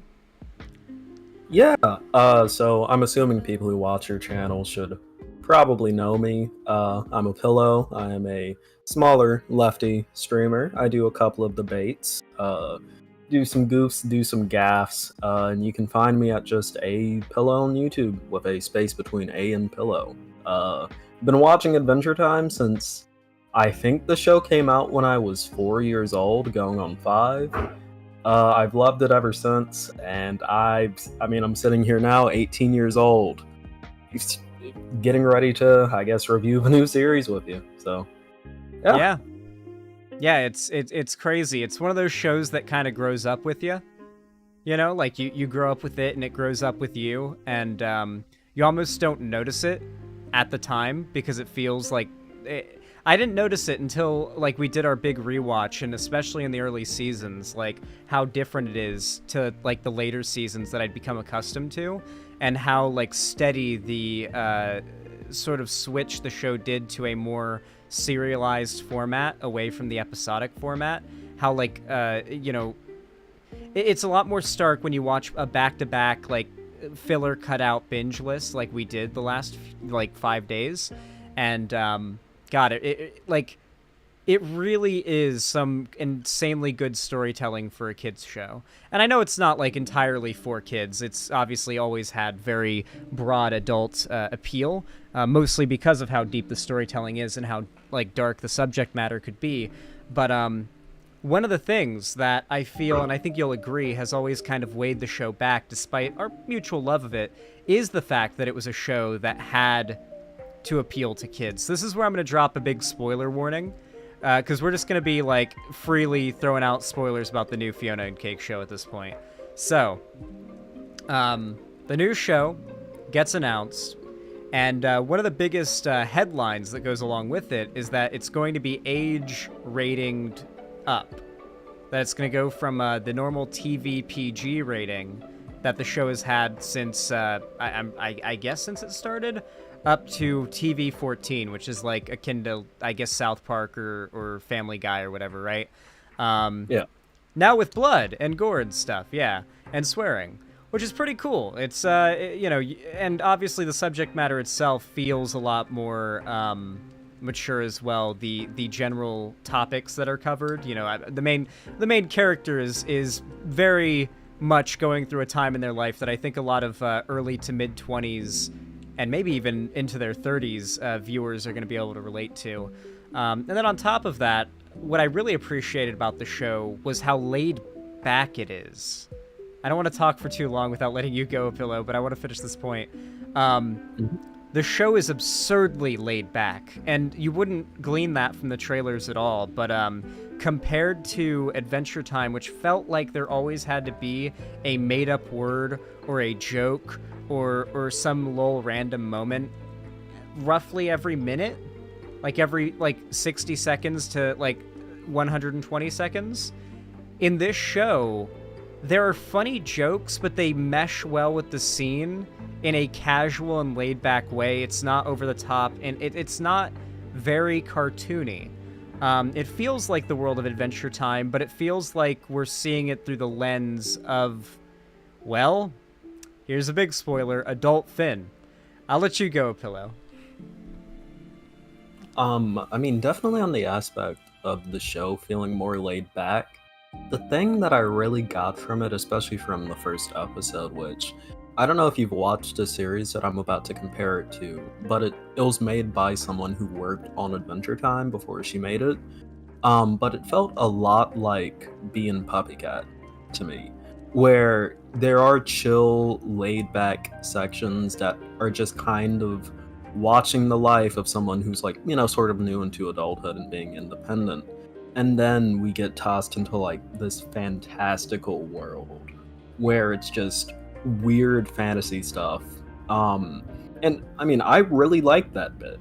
Fiona is a super relatable character. I would even say more relatable than Finn in early seasons. Finn in later seasons got a little more relatable, but Fiona just being someone grounded in the world, the real world, is a lot more relatable. Her struggles are understandable, and even though she isn't Finn slaying monsters and shit, she still has her good moments, like when she got fired from her job and she went to go see LSP and stuff like that. I quite like that. Yeah, no. This is actually an interesting aspect of this review that we're doing, this dual review, is it seems like you prefer the Fiona storyline. I preferred the second episode that centered around Simon and Finn. That was, in my opinion, the best episode of anything Adventure Time by a long shot. I think that beats Obsidian. I think it beats Everything Stays. I think it beats I Remember You and Simon and Marcy. That second episode was, I think, peak Adventure Time by a lot. Just getting to see Finn dive bomb that monster from a tree, and like all the blood splattering everywhere. I knew about the blood and the gore being in the show, but I kind of kept quiet-ish about it. Like, especially with my other friend group. I watched it the day after with Ethan and my other friend group, and I didn't tell them about the gore or anything. And so when it happened, I was like, I'm excited to see their reactions to this. And they were like, wait, what? I was like, yes. I was like laughing my ass off at their reaction. And they were all like, holy shit, it feels so weird to see like that much blood in Adventure Time. And something Ethan pointed out was that it's consistent artistically. Because we have seen blood, or like a fair amount of blood in Adventure Time before, and it was the demon blood that Joshua stole from Keoth, and it looks roughly the same, just not like demonically glowing, right? And so I thought that was cool. They kept it like artistically the same, and I think you also see it when Marceline's mom is dying in Obsidian. Yeah. I'm not even gonna lie. In the second episode, seeing the blood, it was kind of jarring to me. Because, I mean, I knew that there was going to be blood, but I was just shocked that it was, like, so much. I thought it was going to be, like, you know, someone gets a cut in their arm, which a character does. You don't need to worry about spoilers, just say it. Simon gets his arm fucking gashed open and it's gushing blood. Yeah. That bit really shocked me. I'm glad that they aren't pulling their punches, though. I always felt like Adventure Time would have been a series that benefited from being not necessarily on Adult Swim. I think Cartoon Network was the perfect network for it. It's not a regular show situation, but I feel like Adventure Time really would have benefited from being created in a society. But no, like if our society was a little bit more accepting of, like, I guess you could say, like, light cursing in kids media and like blood in kids media, I feel like Adventure Time really would have flourished more than it already did. And a lot of that I wish could have happened in the main series seems to be happening in Fiona and Cake. Yeah. And like I really do appreciate that they just did this, you know? Like, it feels like a passion project for fans of the show that grew up with it. Because if they wanted to do a pointless cash grab, it would have been a repackaging, a rewrapping, a reboot of Adventure Time, but, like, probably dumbed down, judging off of, like, how a lot of, like, unfortunately, how a lot of modern kids animation has been going, and more in lines with, like, Teen Titans Go or something. But instead they were like, no, we're going to make a new show, a continuation sequel show for the original fans who are now in their 20s and 30s. Well, actually a lot of them are actually in their 40s too, because like when the show dropped, a big demographic of Adventure Time's popularity were like 20-something stoners, and it's been like nearly 16 years now the show's been around. So yeah, it has a much wider demographic range, and they're making the show for that audience. So it's cool to see. It really is cool to see that they made it for us, the fans of the show that have been around for so long, and not trying to like cash grab a new generation. Yeah, and that's something that I really appreciated about it. And I mean, I will say it's been like 13 years. Sorry. Yeah. I will say, though, like, when it does come to the two episodes, I did slightly prefer the first one more, just because it felt like the second one ended on a bit of a cliffhanger. But I loved the second episode. I think the second episode is, like, some of the best writing from Adventure Time that we've gotten. And one thing that I'm especially excited to see that it seems like is going to be the main plot focus of the series is what they're going to be doing with Simon. Because he's almost a man lost in time. He's living in, like, the equivalent of a human zoo, just being watched by people who are from a different century than him. He has no sense of normalcy in his life anymore because he went from being an insane ice wizard to now being a man from, it seems like he was in his 30s or 40s in like the 2000s, like the early 2000s. So someone Nope, not who's early like 2000s. Nope. 20th century man. It's confirmed the apocalypse happened before the year 2000 in the Adventure Time universe. He's a 20th century man, not a 21st century man. Oh shit. Well, in that case, that's even worse then. Yeah, he's someone from the 1900s then. In that 1990s, probably, I would guess. Yeah, 1990s was middle-aged in the 1990s, I would say. Most likely middle-aged. And now, like, he's 1,000 years in the future. He's lost. Like, even if he isn't insane as the Ice King anymore, just due to the way that he grew up and he was used to living, he's functionally insane. He's a fossil. He's a walking fossil. And he's clearly trying to get back to some sense of what he knew and what he loved, including the woman that he loved. And I'm just really interested to see the way that they're going to deal with Simon as a person going forward. Yeah, for sure. I think his story is going to be the most compelling, and I don't feel like it's going to end very happily. I honestly don't think the ending of this show, if it's going to be a one season, one shot type thing, is going to be that happy of an ending.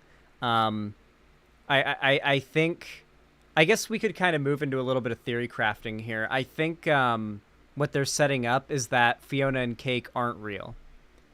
That's genuinely what I believe. I think it's been set up for a while now that Simon's probably not going to have a happy ending overall. And I think on top of that, there's not going to be a happy ending for Fiona and Cake either, because the setup that I've noticed, especially upon rewatching the first two episodes and the Fiona episode, is that there's a lot wrong with the Fiona and Cake universe that we see. Outside of like the glitching and stuff that you see around the architecture, like Fiona switches through the channels in her TV, and the only thing on TV is Cheers, which is like Simon's favorite show, and it's what he's watching on his television. He asks Gary, aka Ice or Prince Gumbald, how long have we known each other? Or Prince Gumball, how long have we known each other? And he says, I don't know, forever, I guess. And then immediately cuts him off. Like the scene immediately like interrupts his like thinking about, it's weird that I don't remember how long we've known each other. And the fact that like they came out of Simon's head at the end of the second episode, I think they've been manifested into reality in sort of like a Wanda recreating Vision kind of way, but they're not actually real. They've just manifested physically. I can definitely. Oh, God. Sorry. Yeah, and I don't know if the resolution of that storyline is going to be very happy, especially considering Tom Kenny said this is his most emotional like role he's ever played in this show. I can definitely see that being a possibility, especially since we know that Prismo is going to be, Prismo, Wishmaker, and his boss are going to be very big parts of the series. Because of course, like Prismo being a Wishmaker who comes from the dreams of a sleeping old man, or I guess a sleeping Jake now.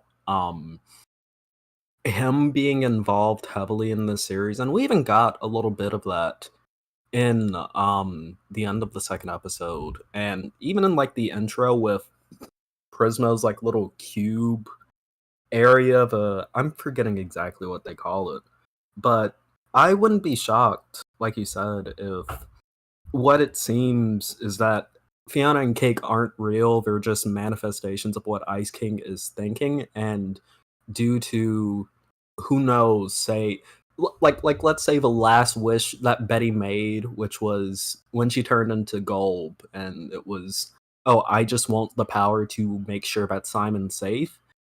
If part of that is like making sure that Simon is mentally safe, and due to that fact, he's magically manifesting out characters who he can relate to from around his time, or at least a time similar to that he would be able to relate to, that would be a really interesting angle to take the series, I would say. Yeah, well, there's a few things that I noticed and I realized while you were talking there. For one, I'm almost certain they're going to kill Prismo again. Because there's a scene where we see adult Finn, the one that we see in episode 2, running with Jake in the trailer. And what I think is going to happen is they're going to wake up the sleeping Jake that's currently keeping Prismo alive. And that's the Jake we see in the trailer. And that's why we see in the trailer Finn and Jake running together. I don't think that was a dream sequence. I think that's the time room Jake.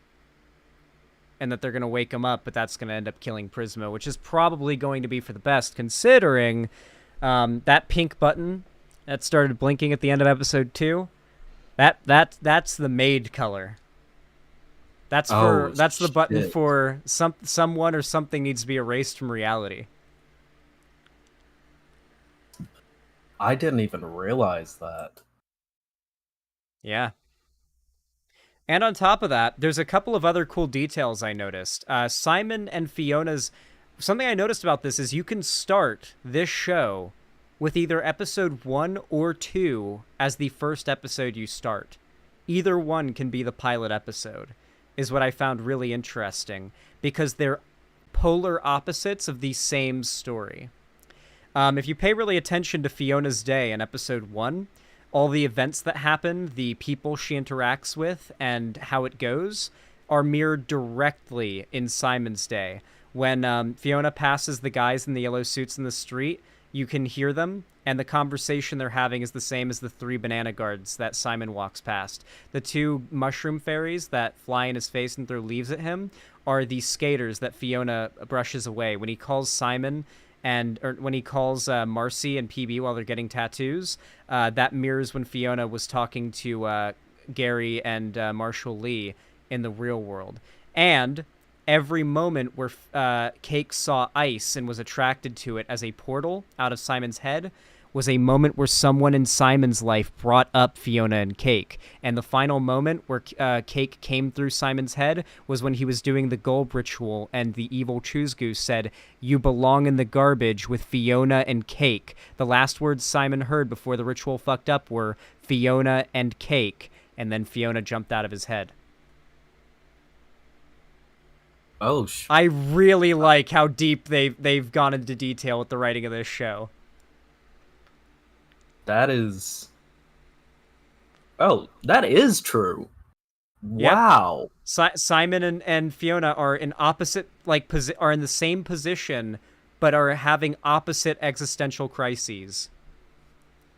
Yeah, where Simon just wants everything to be normal and Fiona wants everything to be...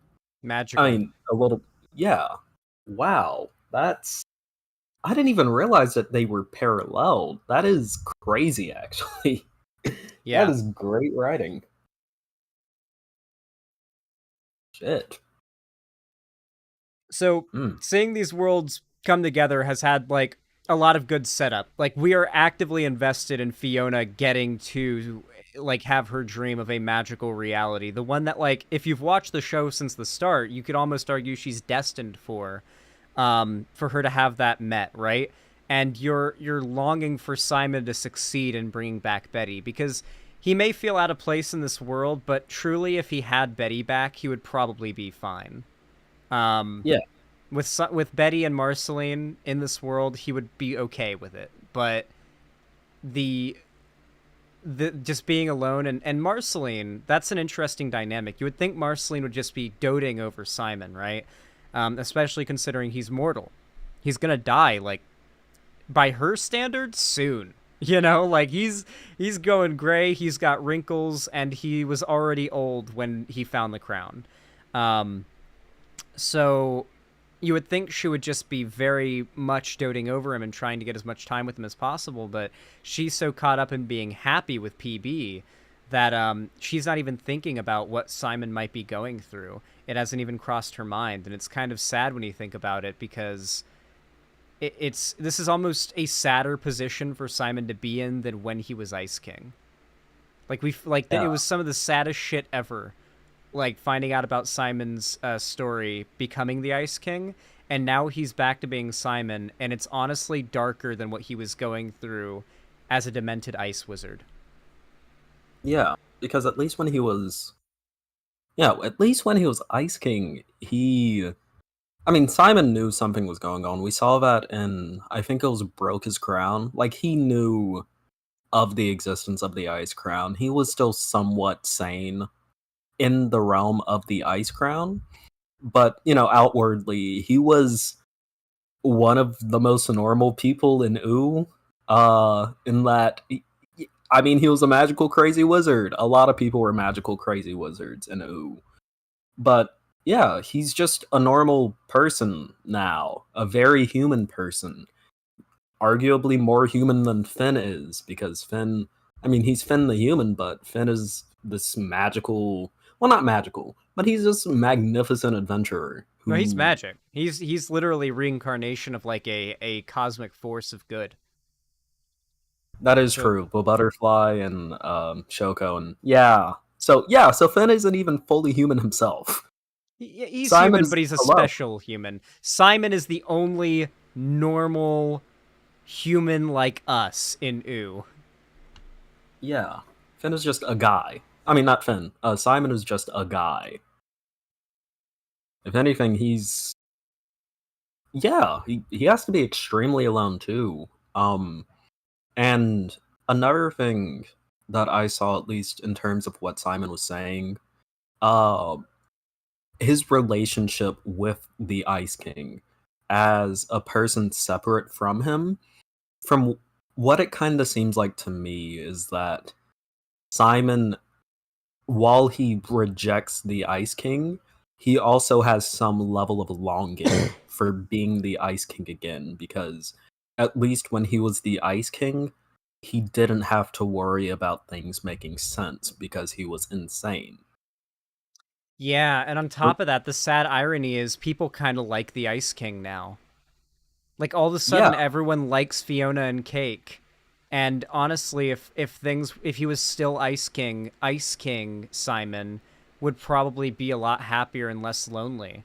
Like, he might be getting regular, like, big book signings for his Fiona and Cake books and fans and you know, fangirls and shit like that, but he's Simon now, and it's sad because now's a better time than ever for him to be Ice King. Because it's almost like he's at the end of, not the end of history, but I mean, OO is at a time of peace. There's nothing major that is negative going on.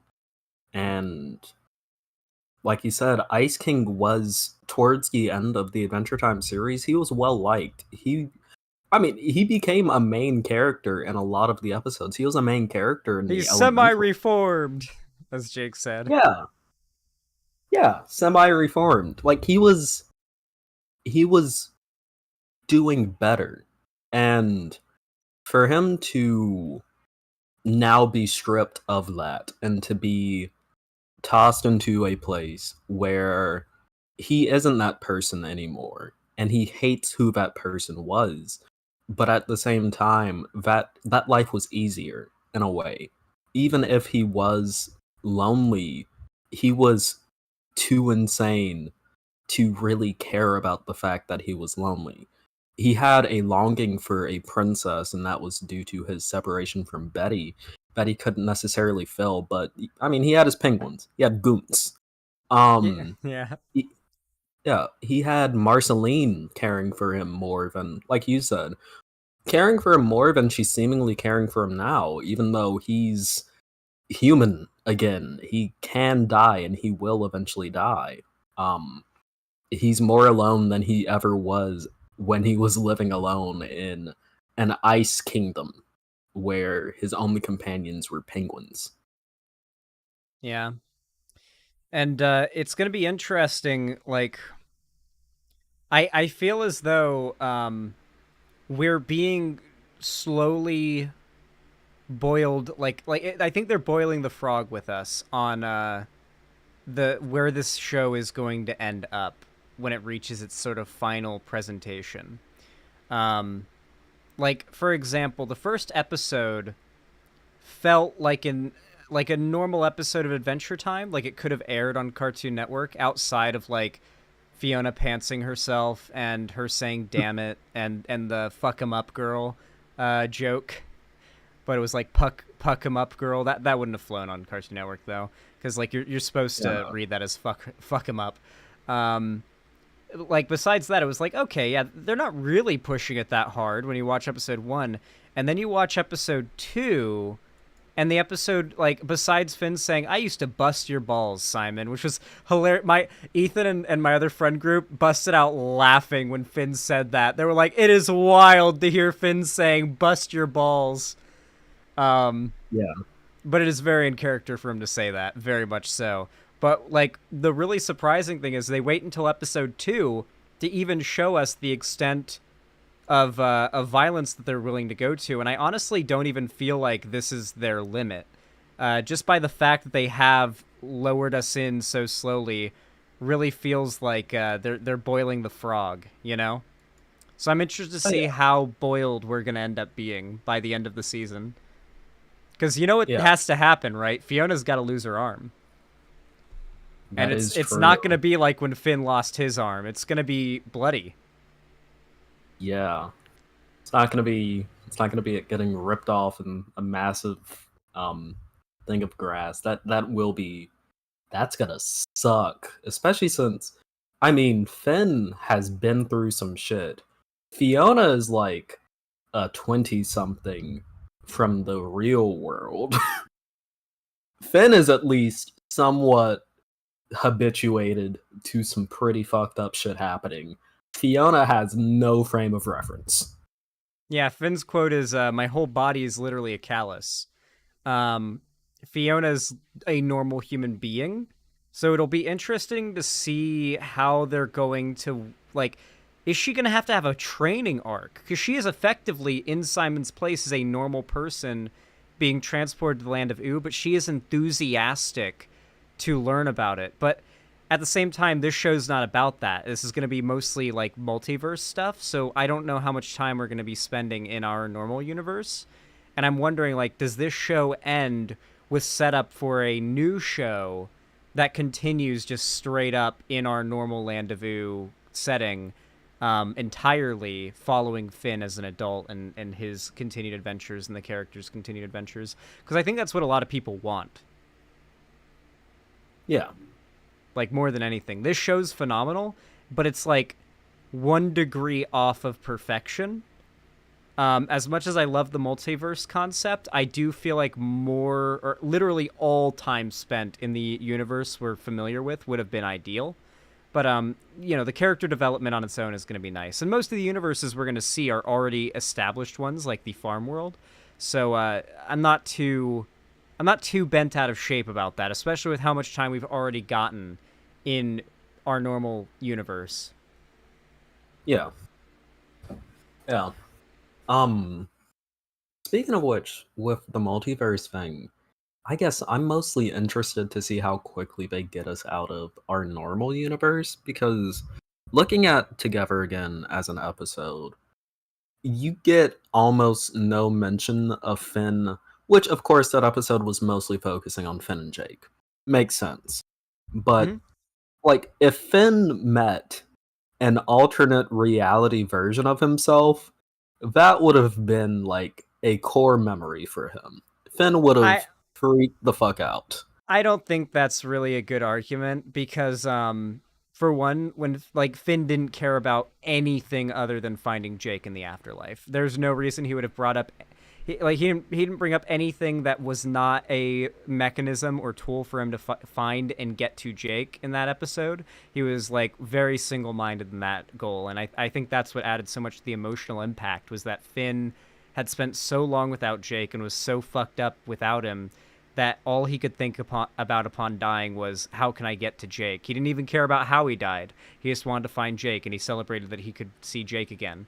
So, I don't think that's a very good argument for that. I think, like that. It's the same logic as, like, why wouldn't Finn swear in distant lands? It's like, Fair.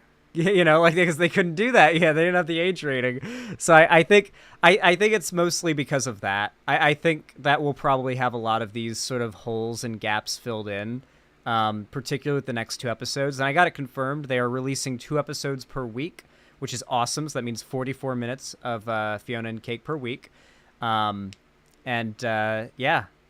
freaking hype. We're going to be, of course, doing watch parties every Wednesday night at midnight PST, switching over to Thursday night, or Thursday morning.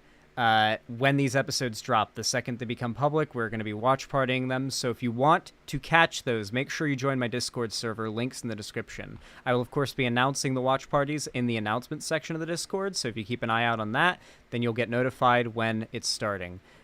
Might be inconvenient for staying up late, but I mean, if you're really dedicated to watching it with us and staying caught up, which I will be, and I imagine Apillo will be joining me, then it's a really fun time to join the watch parties. They are really a blast. They are some of the most fun I've had with my fan base as a YouTuber, just period. It's been a great time. I'll let you talk, Apillo. Oh, are we wrapping up the segment, I'm assuming? No. I'm just going to let you talk while I go get a water. I feel like I've talked for too long. I'll still be able to hear you. All right, sounds good. Yeah, no, but I thoroughly enjoyed what little bit of Fiona and Cake we've seen so far. And quickly, everyone, while Zan is gone, I know he can still hear me. If you can afford it, drop him a little bit of a donation. Goes a long way, people. Drop him a little bit of a donation. Maybe even a lot of it. Be an Oiler if you can afford it. But going back to speaking on Fiona and Cake, it's phenomenal writing. It's great. It is what I don't know, getting deeper into Adventure Time as it got more serialized and as the story got deeper, it was almost the next logical step to see what would happen after Adventure Time. The ending of Adventure Time is a good ending, in that it wrapped up the story of Adventure Time in a good way, but also in the fact that they left open a lot of avenues for the world to be revisited, especially with Simon. Like, yeah, if they didn't get a second series, you could assume, oh, Simon lived a life, he was happy, he was surrounded by loved ones, and he eventually passed away. You could assume that. But now they left enough of a gap there to open it up to the interpretation that we're getting in Fiona and Cake. Same thing with Finn's story. You could, live with the assumption that Finn and Jake, they lived a long, happy life together. Maybe Jake lived longer than Finn because, yeah, he's a dog, but he's also half shapeshifter, so maybe his lifespan is longer, and they lived a long, happy life together. Or you get what we actually got in Distant Lands, where Jake passed away long before Finn did, and Finn kind of lived his life, the rest of his life, lost because of that. So I'm really interested to see how they carry it on with the character stories, as I said before, and also how they end this series. Because honestly, I don't know. Simon is throwing up a lot of death flags. It's not looking good for our boy right now. And it feels very foreshadowed that he's going to die at the end of this in some way. Yeah, and hopefully it's good and happy for him and not painful, but we'll have to see. Tom Kenny's statement on this has me a little worried. I'm not even gonna lie. Yeah, I mean, it could also be a bittersweet or happy ending that made it so emotional, too. So it's hard to say that just it being the most emotional recording session he's ever had means that it's going to be a bad or a sad ending, like a bad ending for the characters. It's going to be like the end of Breaking Bad. Yeah, it's like Simon laying on the floor bleeding out as the camera pans up.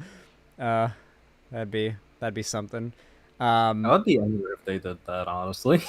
That you'd be angry? Yeah, unless it was like earned. Simon hooks up an auto LMG like set up in the trunk of his car and pulls up on Golb and is just like ding ding, just machine guns Golb down. Yeah, it would be funny, but I don't know. I feel like a proper ending to Simon would be. Actually, no, I can't even say that. It's been written already. We'll have to see what happens. But I am hoping that his ending is not horrible. He's already been through a lot.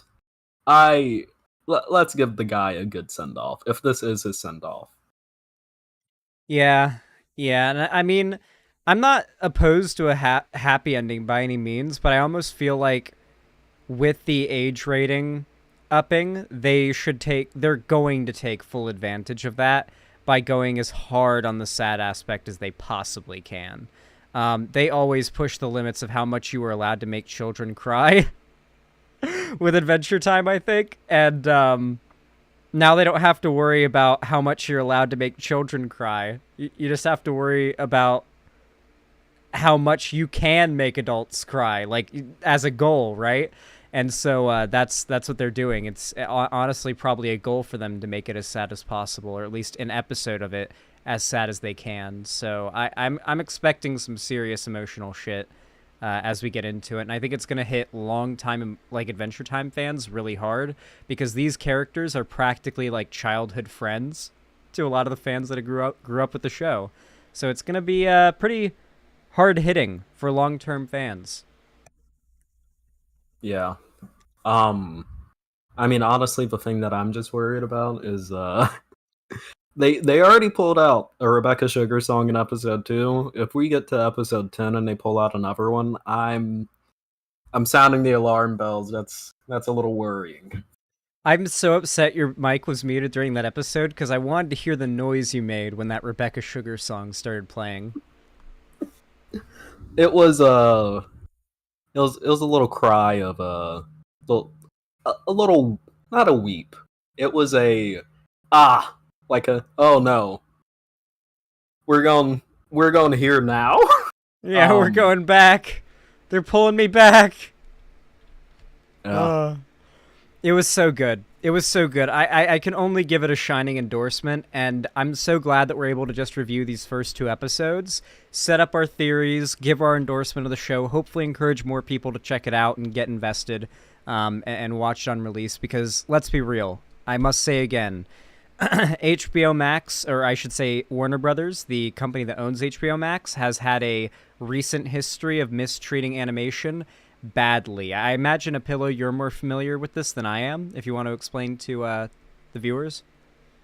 Yeah, so fucker called David Zaslav, who is also currently being lampooned due to the Writers Guild strike. He comes into power and he donks up the entire fucking place. I used donk. I wasn't even thinking it from like an Adventure Time. The funny thing as well is that in the Adventure Time universe in this show, they still talk like that. They say glob, but then we have Queenie in the Adventure Time like normal universe say Jesus in response to Fiona pantsing herself in the street. So they justify in lore why Adventure Time used fake swear words as no. Those are swear words in this universe still. Yeah, because they always have been.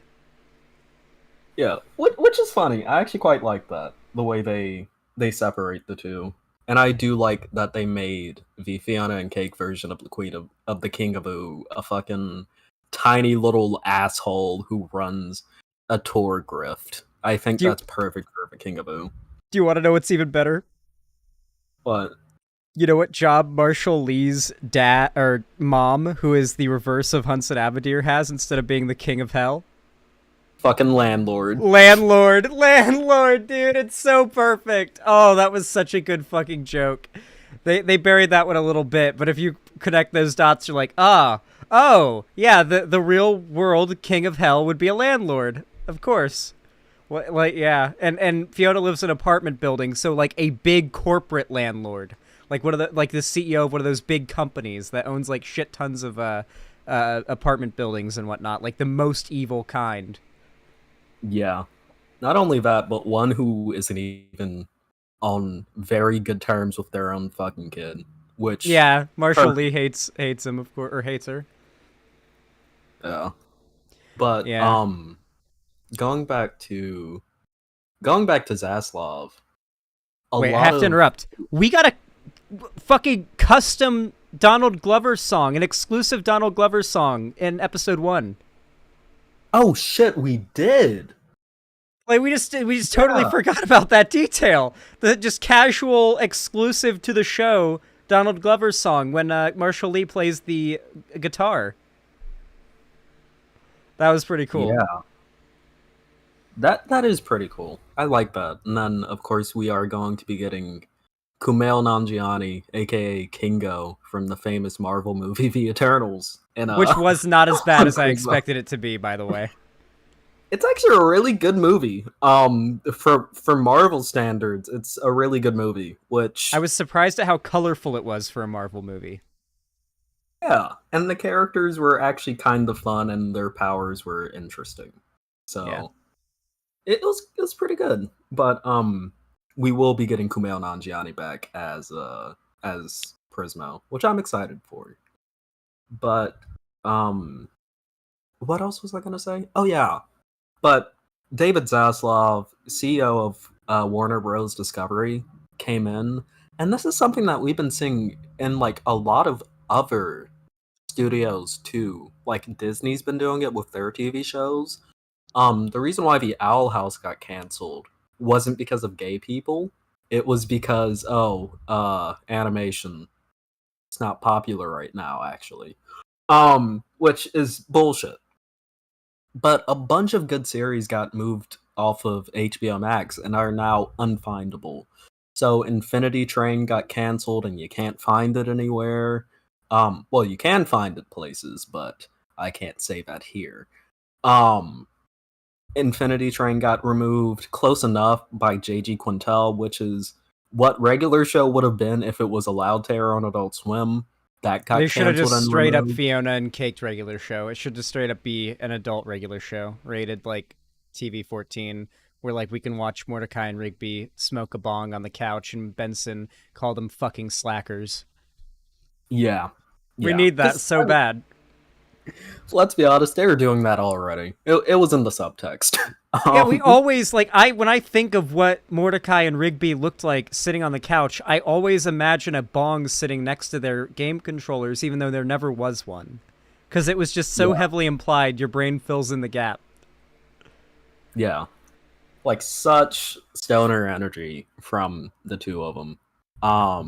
And Muscle Man. Muscle Man smokes some fucking weed. I feel like, because Muscle Man lives in a trailer, I feel like he cooks meth, but he doesn't get high on his own supply. I feel like if they did like an adult regular show, they would have like heavy implications that Muscle Man cooks and sells meth out of his RV. Yeah, and High Five Ghosts is like his fucking Jesse. Yeah. Yeah. Yeah, Muscle Man snorts coke. Nah, but uppers make you skinny. So Yeah. Muscle Man, like, he does not really have the body type for meth addict or coke addict. So that's why I say he doesn't use his own supply. Yeah. You know who else cooks meth? My mom. But yeah. I'm sorry. You know, maybe he was bigger because, you know, he had the munchies hard. Maybe Yeah, that's why. Yeah, he just likes weed, yeah. No, we're devolving off track at this point, but like all I could really say is that I give this show a glowing recommendation at this point, and I think we should get back to here, like on stream, when the show is finished, or the first season is finished, and do our full show review, to sort of see whether or not our first 2 episodes review ages well or not. Like, are we like, do we look naive at like the greatness that we're about to witness, or are our theories on like spot on, or are we completely off, you know? Like I'm curious to see how our review when the show ends compares to this one now? That'll be in 5 weeks or 4 weeks, I think. Yeah, because it's 2 episodes a week. Yeah, 10 episodes total. Each episode is 22 minutes, so we get 44 minutes a week for 5 weeks. Yeah, so pretty good shit. But yeah, despite the gutting of the animation industry, I will say there are still some bangers coming out today. The finale of My Adventures with Superman, which is a great show if you like honest Superman media that doesn't depict him as a villain and is just like, yeah, Clark's a good person. I heard everybody wants. I heard everybody wants tomboy Lois Lane to step on them. A lot of people do. If I'm being honest, I may be muscling in on your territory, but in one of the episodes we get like a MILF Lois. Phenomenal. She's phenomenal. Nice. But yeah, that's a good show to watch. And what I would encourage people to do if you do want to watch Fiona and Cake, and you are in a country where you can get HBO Max, because I do know some countries don't offer it for some reason. But if you can get HBO Max, please watch it on HBO Max. It is the way that you tell the studios, yeah, we actually want more of this. Yeah, like I really do recommend as well, if you just watch the show in the watch parties with me, for the sake of the show's success, if you have HBO Max, turn the show on and let it run through the 2 episodes while you're like away, or if you want to rewatch it, you can. But I'm assuming that you probably wouldn't want to rewatch it immediately after. But give the episode that view on HBO Max's database so that Warner Brothers knows this show is a financially viable investment. I also want to mention the animation in the show is better than it has ever been, by a lot. Like the background details, the character animations, the frame rate, the shading, the lighting, the color palette, everything is prettier and better animated than it ever has been. The budget is clearly higher than it's ever been. HBO is going to want that justified, you know? And, we want future seasons to be higher budget, as they go, assuming there's going to be future seasons. So show support for this show. This is Adventure Time is one of those cult classic shows that is popular with a generation, multiple generations, but primarily Gen Z, the like 18 to 28-year-old demographic right now, I would say. Like Gen Z and young Gen X.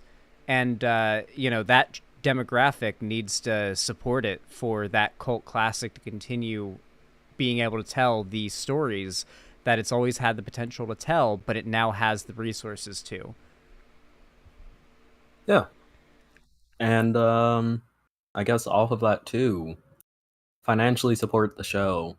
Also, once again, make sure to drop a donation to Zan if y'all can afford it, as always. Oil, maybe. Put some money in his pocket so that he can financially support Adventure Time. And or like the stream. Like the stream. Goes a long way to help. Yeah. So I mean, I'm pretty much all out of thoughts until the next 2 episodes next week. Do you have any more thoughts, potentially? I've said all I have to say right now. I'm sure later on I'll think of other things I wanted to add, but honestly, I'll save them up and write them down for our final end of series review. Sounds good to me. Alrighty. Right. Thank you for watching. Of course. Nice segment. And, what do you get? Oh, sorry. Oh, What's up? sorry. Oh, I was just going to say goodbye, everyone. Thank you for having me on. Should I go ahead and hop out, I'm guessing? Yeah, no problem, Pillow. Thank you so much for coming on. I appreciate it. Of course. Everyone have a lovely, lovely night. And make sure you go check out Apillow's channel. Go subscribe to Apillow. All right. I'll talk to you later, dude. See you later. Have a good night. You too. Bye. Nice. That was fun. All right, guys. I really got to pee, so I will be right back, okay? Quick pee break.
Alrighty.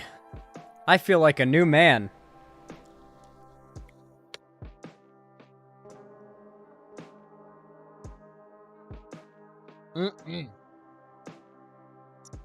Okie dokie.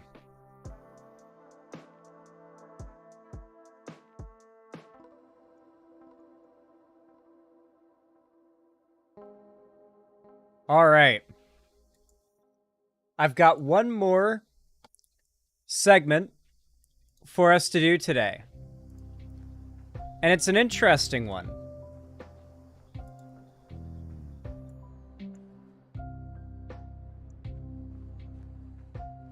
And I thought, what better to,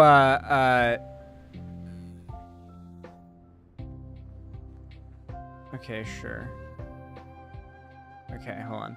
I figured what better to do while, watching this segment and covering it, or this debate and covering it, than playing Minecraft, because of the subject of this debate. You'll understand in a moment.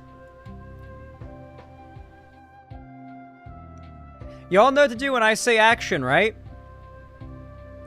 3, 2, 1, action.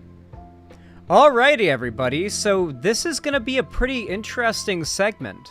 You see, the other day I was live streaming, and an individual by the name of the Mogminer came into my chat, and I came to find out that they're actually an ex-dev of Minecraft Java Edition, I believe.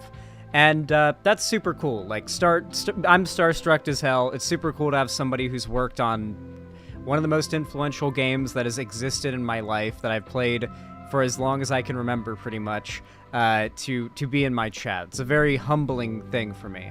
Humbling? I guess, yeah, I think that's the term. It's really cool. I actually have arranged for Mogminer to come on stream and for us to have a conversation about politics, probably Minecraft stuff as well, and all sorts of cool stuff like that. And that's super exciting. But I recently found out that a couple days ago, Vosh had a conversation with the Mogminer, because Mogminer's a fan of Vosh as well, about Notch, the creator of Minecraft, the Mogminer's past or previous boss, on the topic of whether or not Notch can be saved. Now, with all due respect, Vosh is but a novice with his familiarity of the Minecraft scene. I know the history of Minecraft and its creator inside and out. About everything that could possibly be public information-wise, I know it simply because of the time that I have spent in this community. And I watched small bits of this debate. I haven't seen it in its entirety. I've seen chunks and bits and pieces. And I honestly have to admit, I think I agree with the Mogminer a bit more than Vosh from the bits that I saw, surprisingly enough. I might disagree with that take when I see more of the context of the debate, to be fair. So we'll see, like, when I see it all in its entirety.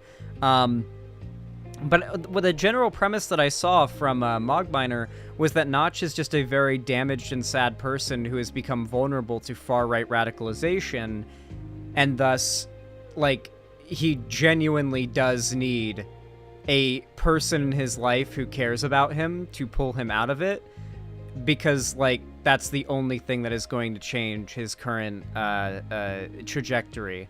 And I agree with that. As somebody who was once radicalized into many of the positions Notch has tweeted, I do believe that a firm but still caring hand is what is necessary for de-radicalization, especially someone who seems as set in his ways as Notch, but as well-meaning as Notch. I genuinely do think that Notch probably believes deep down that like the horrible beliefs he's peddled are valid and good and the good beliefs, but that's not a justification for what he believes. It's just a dissection and an attempt to understand why he believes what he believes and what the most pragmatic solution would be to trying to de-radicalize someone in his position.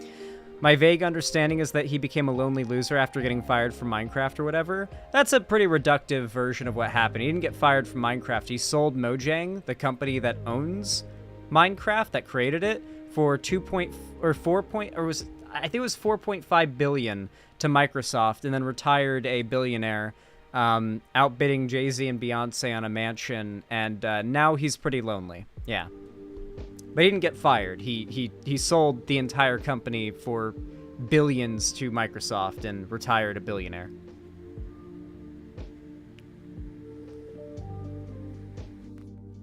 The logic that the person arguing in favor of Notch is using is the same logic with which Vosh goes with baby gloves against Schwanhead?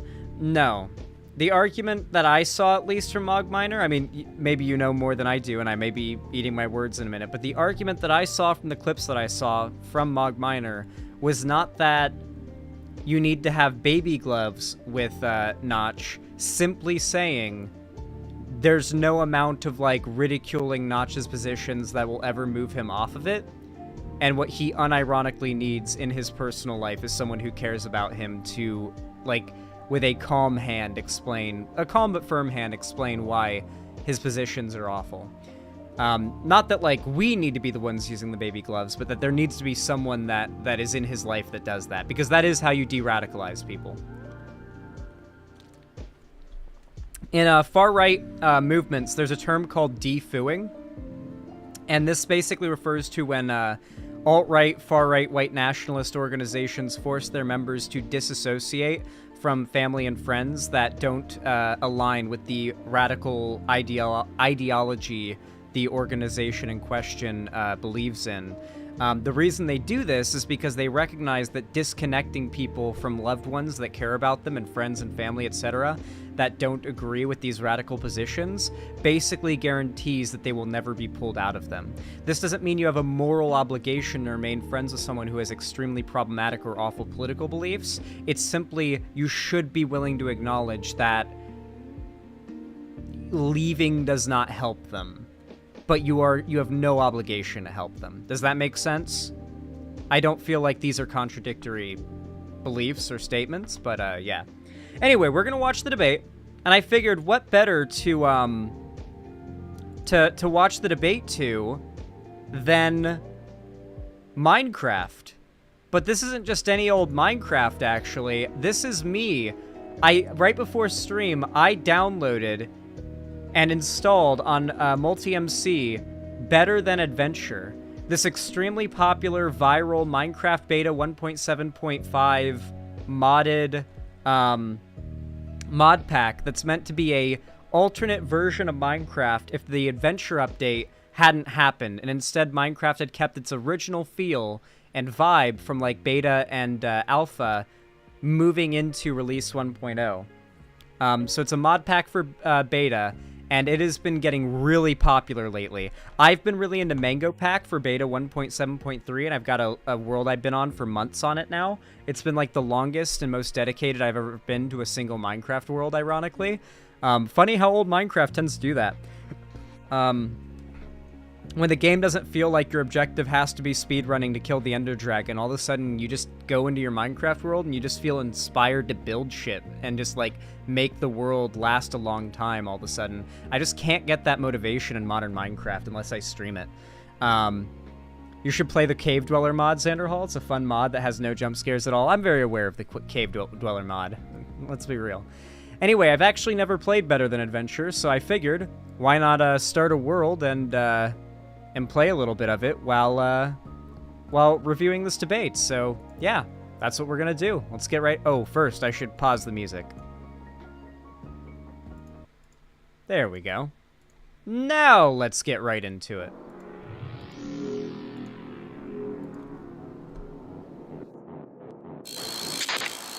How you doing? Doing all right.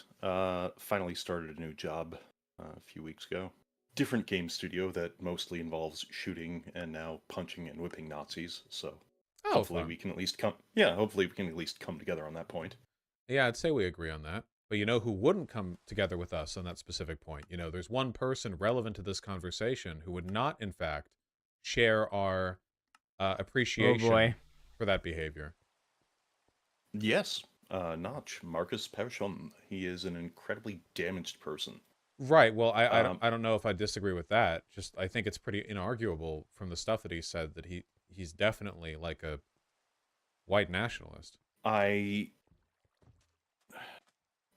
This is very difficult for me Ooh. because I tend to agree with you that from the views he is currently espousing, he is a white nationalist.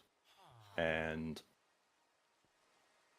you kind of have to take people at face value in that regard. I feel like the video is really quiet. I'm going to volume boost it really quick, because I really feel like it's too quiet to be reasonably audible. And I also need to set up the audio for the game as well. Here, I should actually be in escape mode, because time won't pass. Boop, boop, boop, boop. There we go.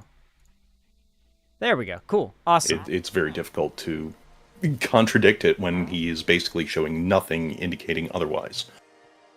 What I think is very important, at least, is to sort of put across something that you yourself have talked about in the past, which is that the left is doing a dogshit job of approaching straight white males.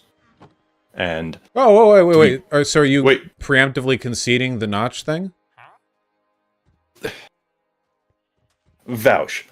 I agree that the things that he is saying are terrible, and I agree that at this moment, he is terrible for holding those views. However, can we agree on the fact that, well, maybe not the fact, because this is a debate point, but I think what the Mog Miner is arguing right now is, like, pretty indisputable. And I think Vosh agrees, and I think most lefties agree nowadays. The argument, gosh, that's really cool how they do the different designs for the mobs.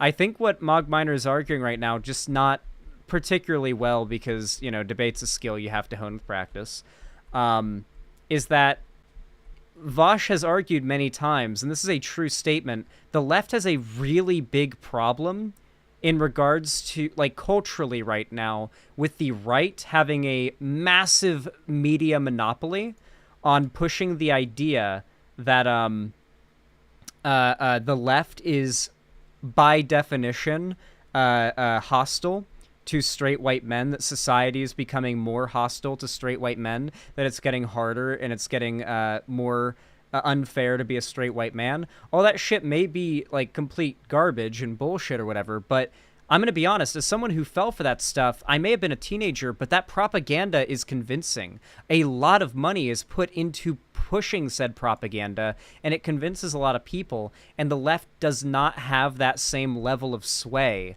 and hasn't basically ever, especially these days on the internet. And what I think Mog Miner is trying to argue right now is that it's very clear that Notch, in his secluded loneliness post his sale of Minecraft to, or of Mojang to Microsoft, has basically fallen into a state of incel neatdom, where he is locked in a bubble and has no recourse through which he can be exposed to people that can break him out of his current political beliefs. This isn't apologetics for Notch so much as it is trying to like, as I mentioned before, trying to dissect why Notch is the way he is right now and what is the best way to go about dealing with that realistically. Like, you know, and I think it's an interesting combo to have. Like, I feel almost like Vosh isn't taking the convo as seriously as at least I would, I guess. Like, he's talking to someone who's met Notch in person, you know, like, who worked for Notch, who probably knows him better than any YouTuber or content creator who's ever made a video about Minecraft's development or Notch or any of this drama ever could. If someone who's literally known the guy is telling me, like, who is a lefty that watches lefty content, is telling me what they think would be best, I'm gonna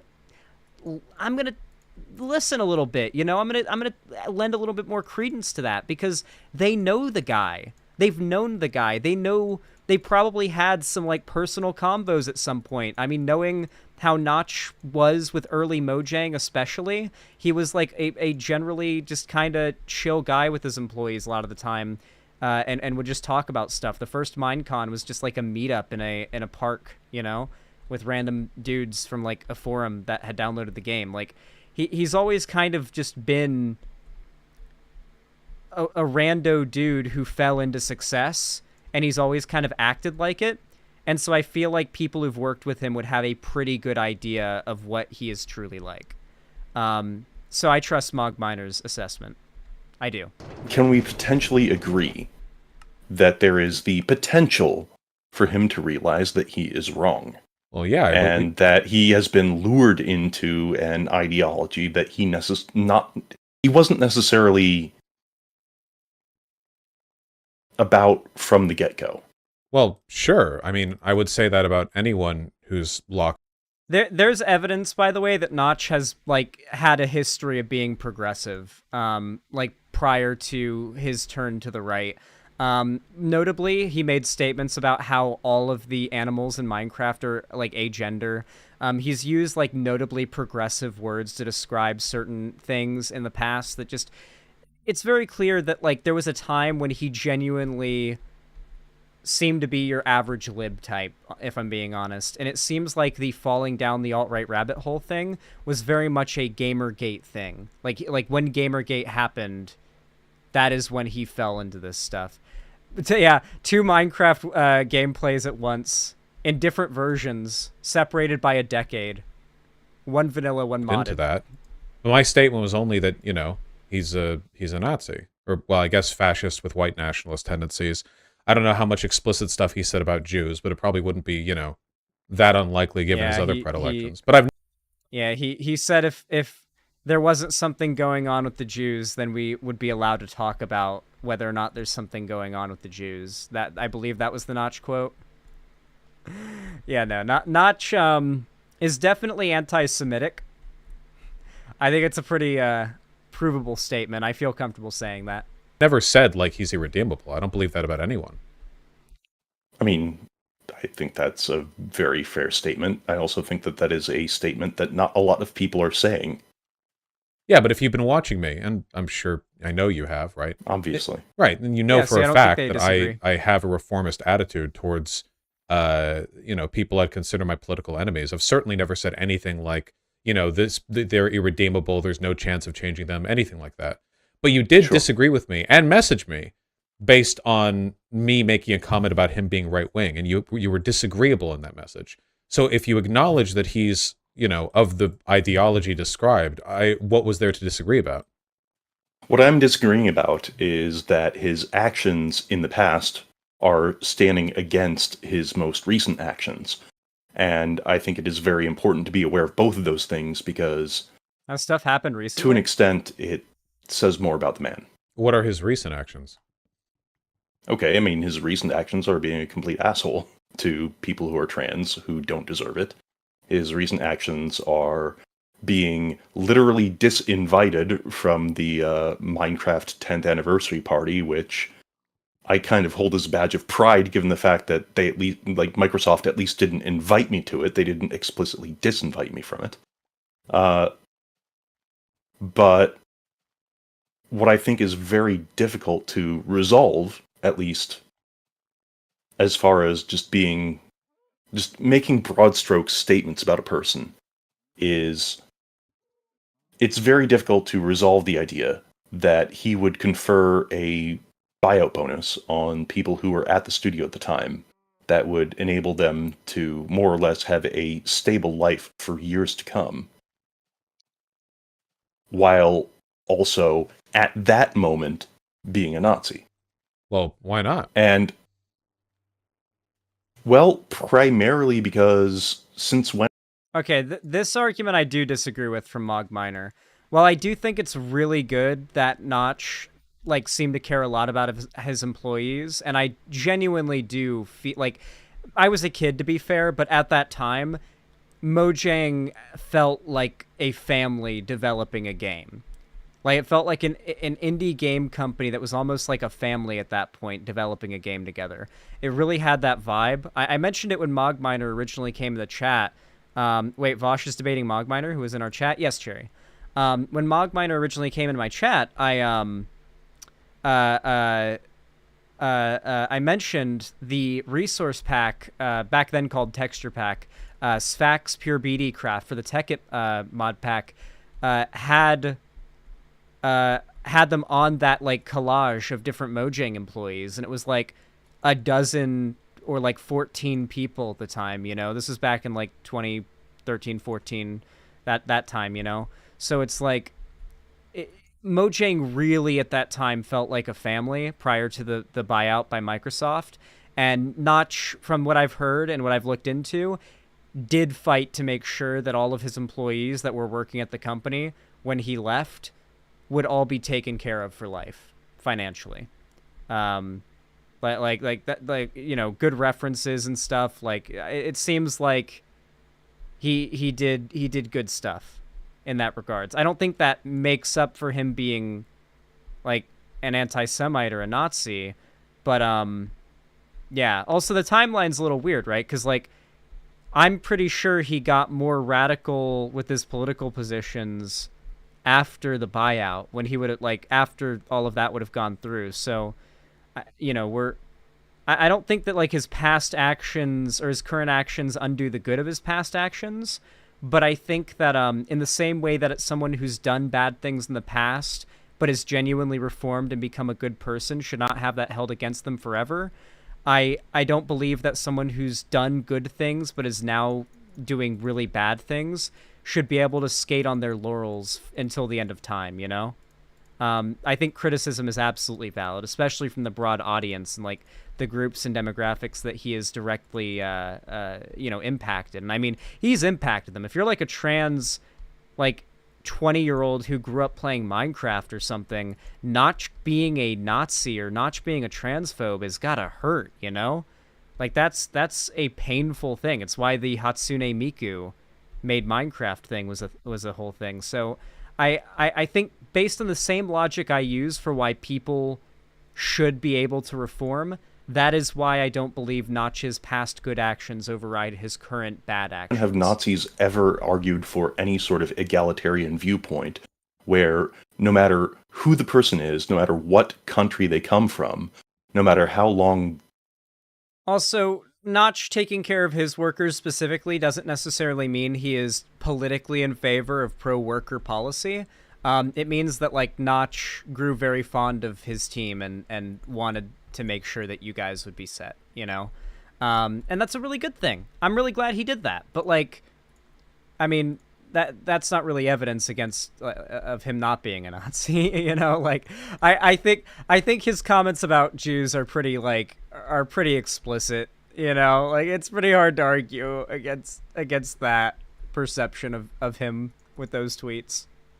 You know, they've been part of the party, quote unquote. Like, if we want to go for some sort of we can't strained undo, analogy, like nearly a decade of consistent far right perspectives, just because a billionaire tossed more money than he necessarily needed to over to his workers. I mean, like, this is like Hitler was a vegetarian tier arguments, right? I mean, you can personally be thankful for good that he's done to you specifically, and I wouldn't fault you for that. I think me and Mogminer would have a much better convo.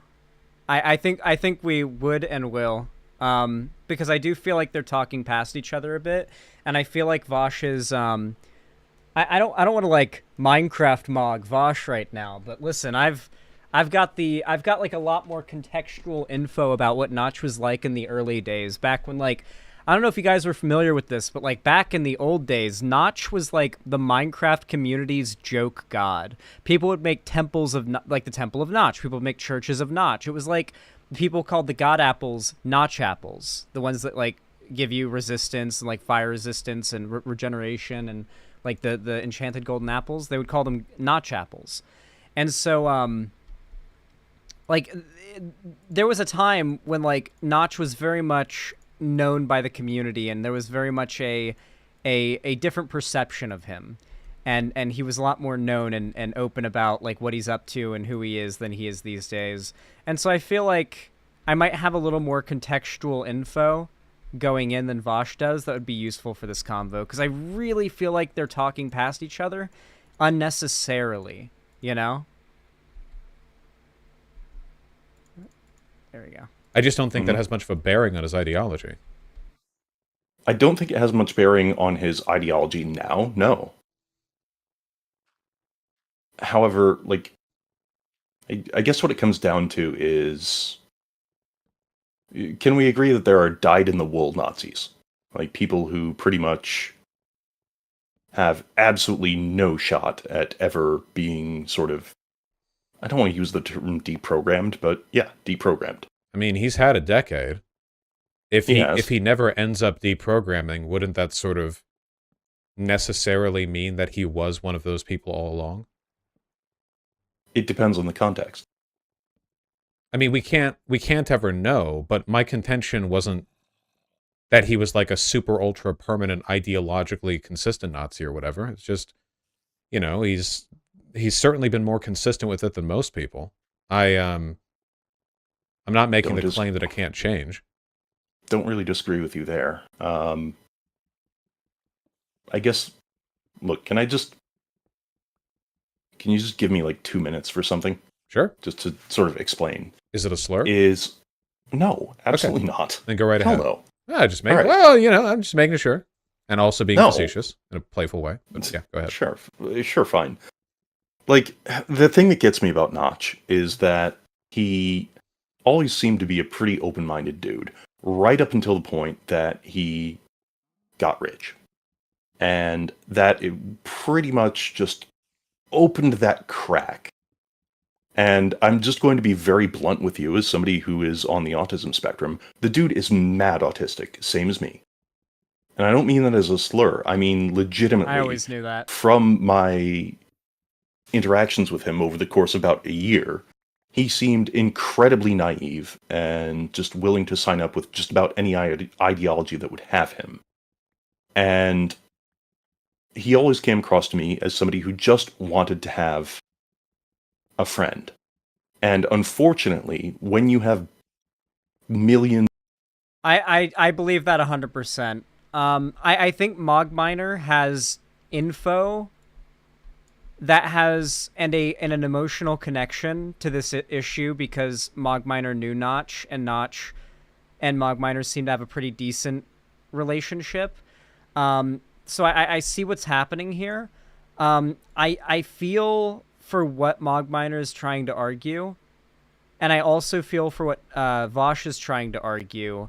And I know that, like, so for example, what I know Mogminer is saying here about Notch just being a lonely guy who wants friends is true. I know that's true. I 100% know that's true about Notch.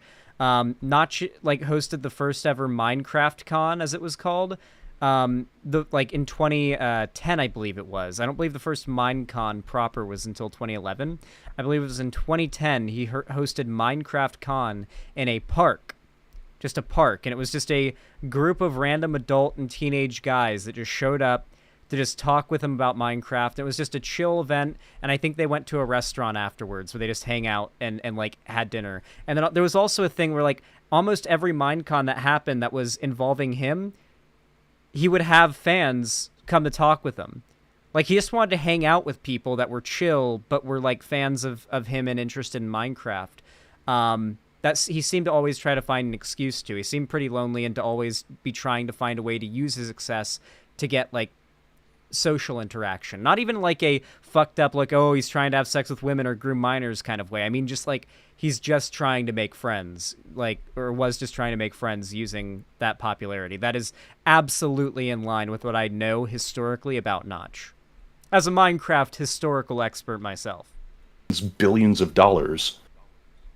Depending on how you're built, like, that becomes very difficult to do. Like, he pretty much lives his life constantly in fear of whether or not somebody who is being genuinely kind to him is looking for a come-up, or whether they actually just want to be his friend.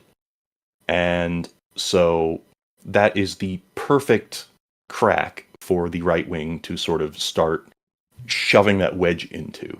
Going, hey, we'll accept you however you are. No matter how rich you are, no matter how poor you are. Of course, it does matter if you're poor, because... If I were in Mogminer's position here, this is the argument I'd make. The right recognized Notch as an influential, powerful, wealthy, lonely, and vulnerable man. And they saw that like, convincing him and goading him into the right and accepting him when he made these takes would be politically valuable to them. And they recognize that when the left freaks out and gets triggered at Notch and is unwilling to try and like maybe engage with him a little more productively, and I think many people have attempted to do so, and he's brought up like snarky responses and stuff that indicate he doesn't have that much interest. But I do think that like I do think Mogminer is right, that if somebody entered his life that could like move him away from that, it would help. And it might happen to him on his own. He might not need someone to enter his life. A big part of it as well is that Notch is a divorced dude. Notch's wife, EZ, I know she went by in the Minecraft sphere. They were like the Minecraft power couple in early Minecraft like development history, and they got divorced, and it was like this sad news. And in like the Minecraft community, and Notch notably changed after that divorce. Like, he went from being like the jolly Santa Claus character that Minecraft fans saw him as to like the reclusive, annoyed dude. Like, I believe the last Minecon he went to, every YouTuber was like, man, Notch looked annoyed as fuck. You know, like, he just wasn't in a good mood. And that is honestly pretty consistent with what I'm hearing from Mogminer too. I do think that like he probably went through a pretty rough time with that. And not only that, but EZ also contributed a significant amount of coding to early Minecraft development as well, I believe. I believe like the content I'm playing right now might have a good amount of EZ, Notch's ex-wife's coding contained within it as we speak. Right wing doesn't really give that much of a shit. But you know, they sell this siren song to him. And as a person who only ever wanted just friendship, that ended up becoming attractive to him. Yeah, and I mean, that's the problem that I have in terms of being able to say with any definitive terms that, you know, yes, he is a dyed-in-the-wool fascist, right-wing, you know, Nazi who, you know, is only ever going to be what he is. But I've never said that. You've got me on the back foot here, you know? I don't think Vosh has ever really implied that he thinks that Notch is like irredeemable scum. This is where I think that maybe Mogminer isn't as familiar with Vosh's general takes, and maybe just kind of heard Notch come up, and Vosh kind of casually say, yeah, Notch is a Nazi, too bad, or whatever. And Mogminer might have extrapolated more from that statement than was meant by Vosh. Because I know Vosh pretty well, and I know when he says insert person is a Nazi, he's not implying that means that person's irredeemable ever. I think Mogminer might be filling in that gap there themselves, out of sort of an emotional response, because Notch is, you know, a topic that is very big, but also very close to them, right? Like, I don't know if you guys know this, but like, as somebody who's like been involved in a lot of stuff that's like, you know, become big news in the internet sphere, when you have like inside info on something that everyone's talking about with like comparatively very limited info, it makes you feel like you want to fucking explode, you know? So I feel like that's much the feeling Mogminer is probably going through. And that's probably what's motivated a lot of the misunderstanding here. I hope this doesn't end like, you know, badly. I hope it doesn't end up being like a super like heated, mean debate, because I like Mogminer, obviously. And like Vosh is like an IRL friend of mine at this point. Like, we hang out IRL fairly often. So, you know, that would suck if it ended up going badly. You're right. You didn't say that. I mean, I just don't. He currently is that. What I'm trying to get across is that when people who have an enormous voice, as you do, cast off these admittedly true but non-qualified statements about the dude, it ends up empowering more people to rail against him even more. And the reality is that part of the reason why he sold Mojang in the first place is because people were abusing him online. And now, I get that from a purely rational standpoint. Deservedly so. No. Okay, so this is another. Okay, this is a situation where Vosh just doesn't have info. This is before Notch was going Nazi. This is back when Notch was the like cuddly teddy bear Minecraft developer boy. Notch was inundated by a ton of harassment. Granted, some of it was not warranted, but like for valid reasons. Like for example, Notch had a bit of an outburst after Minecon 2012, I believe, the one in Las Vegas, going after the Yogscast, claiming they were like rude and they were swearing around kids and stuff. And Notch ended up recanting that statement, but then also recanting his apology. So it was like it's a whole weird thing. But yeah, I think that overall, at this point in time, Notch was literally just getting harassed for things like about the game. Like Notch was getting harassment for his decisions around game development stuff with Minecraft. So not deservedly so. A lot of that harassment is what led him to the state where he would then become radicalized, is what the Mog Miner is arguing. And if you remember what Minecraft's community was like at the time, people were harassing the shit out of Notch for like literally making changes that have today become like nostalgic. Like, oh, I miss when Minecraft was good when this update happened. But back then, Notch was literally getting inundated with harassment for those changes. Like, that was a thing. We can talk about that if you'd like. Well, he created. He was not a Nazi before he sold the company. Wait, People when did were he sell giving him Mojang? abuse. He started Mojang in 2013, 2014. 2009? When he sold it. Yeah, but when did he sell it? He sold it in late 2014. It was announced internally in July 2014 and then finalized in November 2014. I don't recall whether that or was not when he had made negative statements before He that hadn't. point. So I he can't really started going that. off the rails. He started going off the rails in 2016 and 2015 a little bit, but mostly 2016. I know this because guess what, guys? Did you guys know this? My first ever video about politics was a commentary video about Notch being a Nazi. That was my literal first ever foray into political content on my channel ever. The video's still up on my channel to this day. Believe me, I'm very familiar with this timeline for a massive variety of reasons, okay? Mogminer is correct here. Vosh is literally just not familiar with the history of... Like, Vosh isn't a big Minecraft player, right? He just doesn't know this detail about, like, what was going on in the Minecraft community at the time. That point. Well, okay, but, like, you have to forgive, but, like, boo-hoo. Billionaire. Yeah. Right? Like, yeah, no. And then far-right politics off of this. You know, dude, his story isn't unique. There are lots of like disaffected, lonely, like white boys out there who, you know, are terribly insecure and get lured in by whatever ideology tries to pull them in. But he's far wealthier and more powerful. And well, let's be clear. Wealth doesn't change that. I think it's pretty obvious that wealth doesn't change that. Why does Zan have the old gravel texture? Because this is Minecraft beta 1.7.5. In possession of more resources than the vast majority of people, Mode. perhaps all people in that position. And he still does his pity party bullshit, right? And I actually agree with you on that. I mean, it really does depend on the person.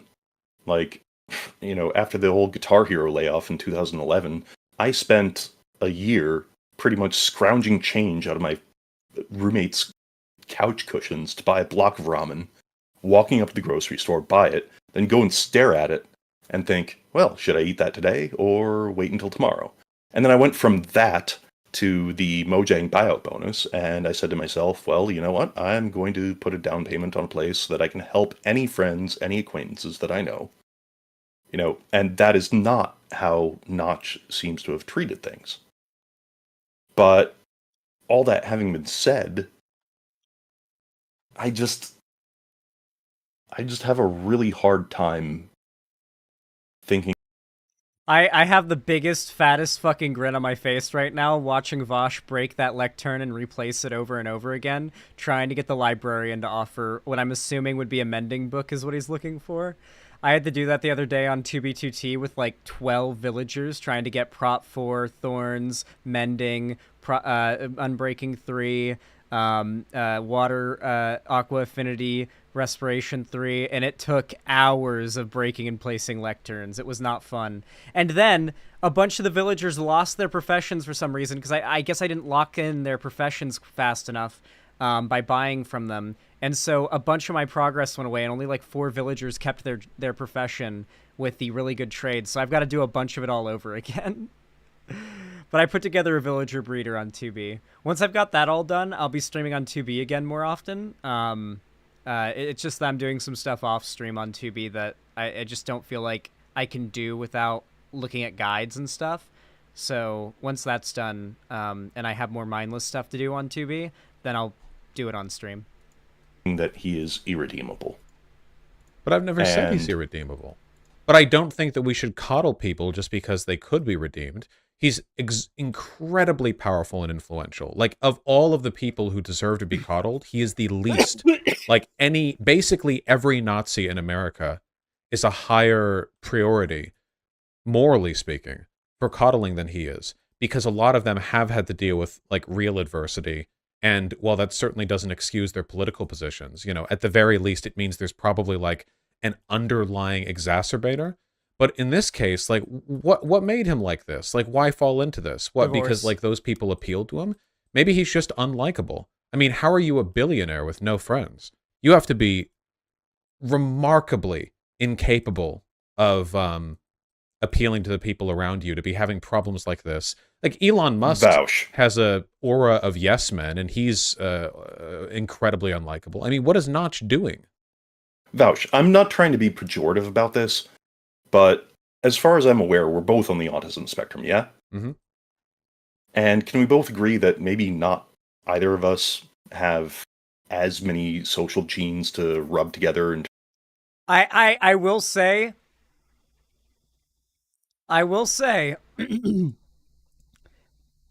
Vosh has a good amount of money, and yet he is also very antisocial and spends a lot of time, like, at home or not, like, wanting to socialize with people.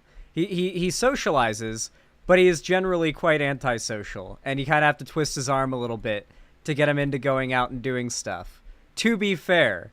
So yeah, there is a little bit of truth to that. That, yeah, you know, it isn't as simple as just having money, and thus that makes it easy for people to be friends with you. You do still have to put in the work. Something he said himself, right? You have to put in the work to make friends. And just having money doesn't make it, like, guaranteed.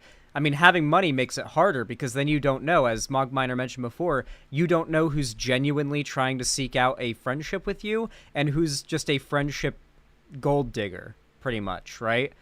And, like, even if you're rich, it doesn't feel good, I imagine, to find out that somebody who you thought was a genuine friend literally was only, like, friends with you for your money and your resources and your fame or whatever.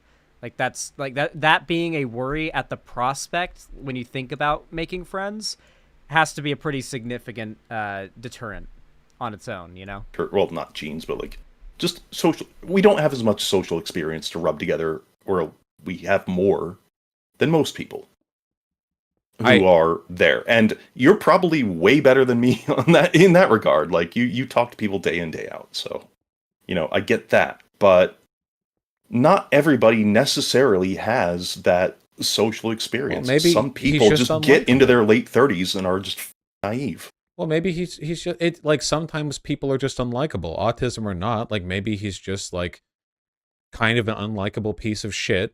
I don't think then, you know, with his tirade on queer people or minorities or whatever, that I should think, like, oh, okay, well, maybe the billionaire had trouble making friends. I just feel like this is a level of sort of patronizing, enabling. So what I feel like would have been best for Mogminer to do with this conversation would be to... I need to kill some zombies, I think, to get the cloth they drop so I can make a bed. I think... Ooh. That's a dope mechanic. I'm getting, like, pieces of chainmail knocked off of zombies that are wearing chainmail armor. Are these fireflies? can I like bottle them up or something and like move them to my base? Because I remember seeing a screenshot where I thought I saw like a bunch of fireflies around someone's base in Better Than Adventure. That's dope. That's really cool. Okay, I'm gonna... Cool. That I wouldn't abide in any other... Oh yeah. I was gonna say, I really do think this conversation... Ooh. Okay. I really think this conversation would have been a lot better and honestly way more productive if instead of it being framed as a debate about whether or not Notch is redeemable from Mog Miner's perspective, if it was like more centered around the idea that we're trying to... Mog Miner has... I'm going to talk from Mog Miner's perspective here to make it easier. I have insight on Vosh as a human being that, like, literally only a few other people have, you know? And this guy's, like, a, you know, pretty big deal. And he's very influential, and he's got, you know, very harmful political beliefs. So this is an apt topic to be discussing. And I'm someone who has, like, inside info that, like, you don't and pretty much no one else has. And with that in mind, I feel like it's a little disappointing that Vosh doesn't really seem to be taking full advantage of that fact with this conversation. I don't know. Whoa! Shit. Uh-oh. How do I make a bed? I'm gonna dig a hole. Struggle Minecraft other circumstances. hours. And for people far more deserving, you know? Maybe I am patronizing him. I will admit that. But, like, he can... the only one who can make him change is him. That's true. Then what At the same time, what do you take issue with, then? What has ever given to any sort of level of change in... I'm genuinely asking this in good faith. What has ever led to a major sea change in, say, attitude shift, anything in your life? Has it been a congregation of people who basically know nothing about you other than that your online handle is Vouch and are just slinging abuse at you? Or has it been people who are close to you? Well, nobody changes my mind anyway. In his case specifically, it seems to me like you're suggesting that people lay off of him despite him being a billionaire Nazi. Not necessarily. But you are saying that. You're saying, like, well, this won't change him. Okay, well, maybe people aren't trying to change him. Maybe they just hate him and want him to suffer. Hmm? It's a morally justifiable position. Honestly, I would tend to agree with that. I just think that it's important to be aware of what you're advocating for. Like, sure, well, I want fascists to suffer. I mean, if he died alone as his current person, then that's fine. I would consider that a moral win. I think that happiness should be reserved for good people. You know, we can't take lightly what he's done or what he's advocated for here. He could have been such a powerful advocate for everything good in the world. it is. And for no reason, literally no reason, he chose not to. What, because he was lonely? I mean, that only makes me dislike him more. Like, it's not as though there's some kind of, you know, individual vulnerability to be preyed upon here in, like, a class sense, you know, with him being so wealthy. I don't know what possible racial antagonism he could have experienced in wherever the he lives. You know, I don't know Sweden, right? I don't know. I think he lives in LA what now. Like thought process would bring a person to go like, oh well, you know, I don't have many friends. I have trouble making friends. Let's give National Socialism a try. I don't know what goes Nice, thank you. that way. honestly, yeah. But yeah, so I mean, when you're right, you're right. Change, but maybe like incredible suffering will help him change, possibly. That's Probably not. That's the thing, really. Like, I think he can change, but I just don't know what the can actually make that happen. And when you're right, you're right. Like, it's like you always say, when you're correct, like you are always right. And no. I've got to hand this to you. We don't need to aggrandize. My ego's large enough, really. No, it's I don't disagree with like the underlying principles here. When it comes to reaching out and changing people. In my experience, though, the billionaires, they're the worst ones to do it with, because usually people have some kind of like unresolved issue in their life that leads them to thinking that there's more value to pursuing reactionary ideology, or that it like fixes some fundamental problem they have or some insecurity, whatever. But that can't really be the case here, because if his real insecurity is friendlessness, how the fuck is Nazism even helping him? Like, it's not as though he's one of these, it's not like he's Nick Fuentes or Milo Yiannopoulos, where he leverages his ideology into a bunch of social connections. I don't think he's going out there to parties with a bunch of like far-right people and getting laid. I think he just stays alone in his mansion and suffers. So how is he, like, what is it, what's even, personally, well, you know what I think? I think he's just an insufferable piece of shit. And I think that he latched onto far-right politics initially as a cudgel for pursuing a perceived intellectual superiority over vulnerable people. Because he's weak and insecure, he seeks lower people to bully, so he sees racial minorities or trans people, you know? But I think it's a lot of it ultimately is just because he hates himself. And, you know, because he hates himself and he hates having to deal with all of this nonsense for, you know, self-actualization or feeling like he's participating in society broadly. I think he just lashes out over it. And I don't know what about that can change, right? Like, this is like you said he's broken. Like, I agree with that. He just doesn't act like other far-right billionaires. He's not even, like, funding super far-right causes. Like, what is he doing?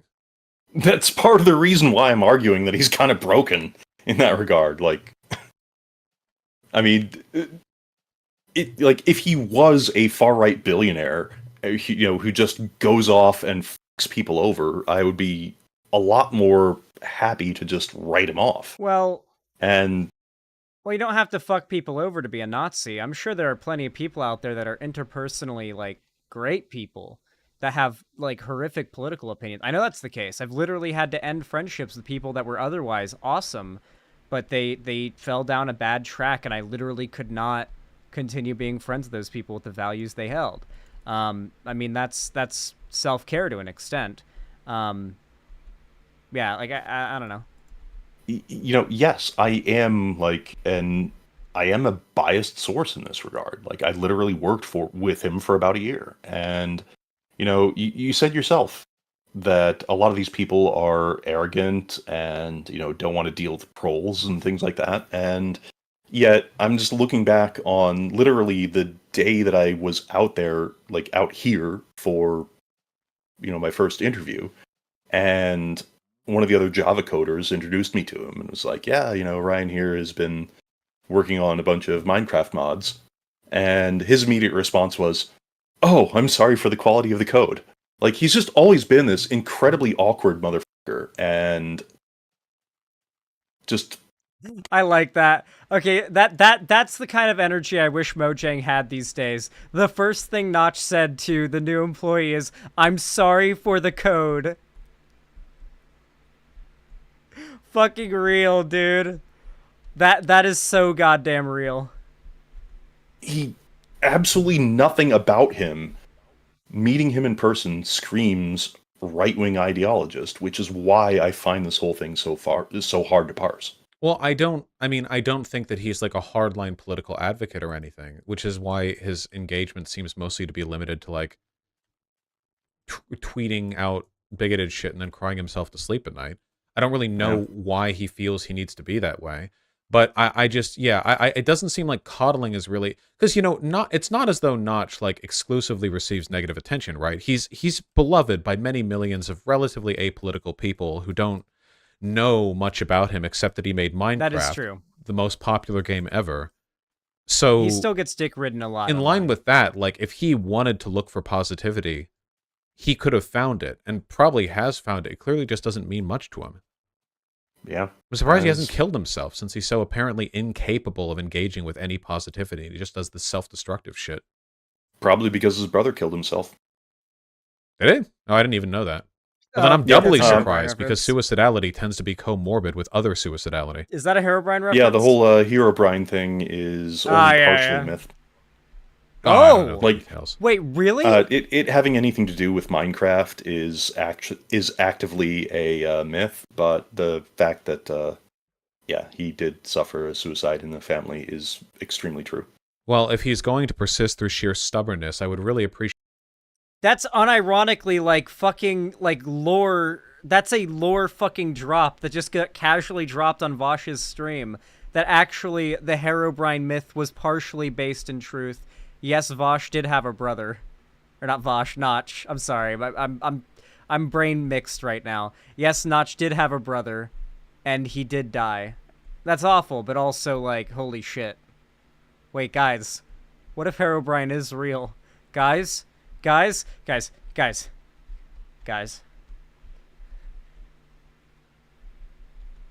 if he didn't try to shepherd other people along to their ends. Yeah, Vosh does have a brother. That is true. Yeah, that's mainly the thing, is just all I can really say is, as an extremely embittered, depressed person on the autism spectrum, who at least has chosen to use that embitteredness and depressiveness to like try to help the people in their own like social circle, I can also see how that can bend incredibly in the opposite direction. And instead, he has just become this embittered piece of shit who just tries to drive everybody away.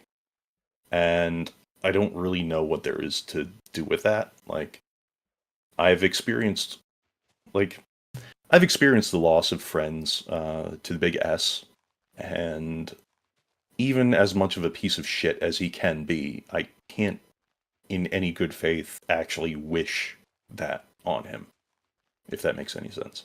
Yeah, well, I mean, obviously the ideal would be him changing. You know, he could have been like such a ridiculously loud advocate for good things. Yeah. Yeah, so, yeah. I mean, he's probably not going to change at this point, right? He's pretty locked in. I mean, I hope he does, but yeah, I don't really see it, but hope springs eternal. I wouldn't hold my breath. If not for hope, might as well just end the world, you know? Well, if nothing else, I promise that if he ever does change, I'll be a passionate advocate for his recovery.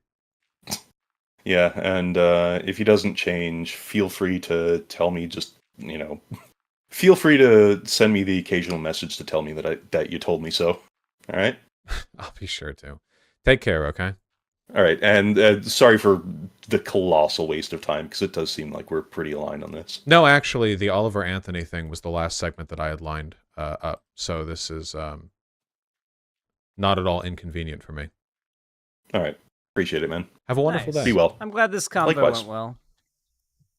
I'm really glad that convo went well, because like I like Mogminer. I think it's cool that somebody who's literally like a dev on the game is like into the lefty sphere of content. I think that's really, really cool. So yeah, I'm glad that went well. I really, really am.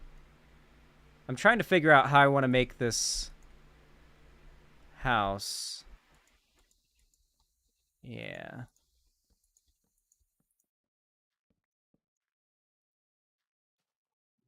Yeah, this is how we'll do it. Yep. This is how we'll do it.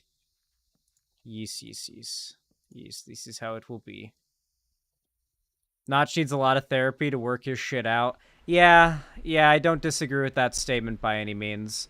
I think that Notch has probably, like, gone through some bad stuff. And I'm not saying that means he's entirely innocent in any of the stuff that he might have done or gone through or whatever. I'm sure his wife had a good reason to divorce him, or his ex-wife had a good reason to divorce him, for example, right? But I imagine, based on some of the stuff we've heard from Mogminer, he does seem like deep down he's probably, you know, a decent guy who's been made vulnerable by life circumstance and thus is now susceptible to far-right propaganda. It's not uncommon, you know? It's not like this is anything new. Mogminer needs to come onto your stream. Yeah, Mogminer wants to come on. So that'll probably happen at some point pretty soon. I want to hear what the rest of this video Guys, is. I just wanted to Unbreaking 3, and I broke the... I destroyed the lectern after... Oh, no. I can't witness that. That's pain. That's genuine pain. You're never going to get that Unbreaking 3 enchant again, dude. Might as well just delete the world and start over. Rough. That's tough. What do you guys think of that segment? I feel like that segment came out pretty good. Thoughts, chat? Great segment? Hell yeah. Oh, I actually have one more segment for us to do today. Unfortunately, it's not one I can do while streaming Minecraft, sadly. It's, I have to read for it. I'd be reading a Wikipedia page, but it's up to you guys. Do you guys want me to play Minecraft a little while longer, or do you want me to do the conspiracy theory review segment?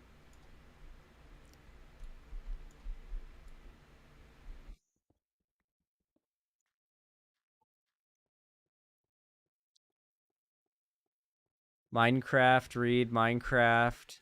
Minecraft, more Minecraft, Minecraft. Damn, you guys want Minecraft.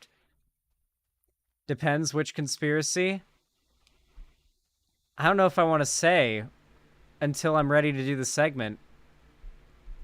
It's one that, like, at first I heard it and I was like, okay, there's no way that's real. And then I looked it up on Wikipedia and I was like, oh. Oh. Oh. Oh. Oh.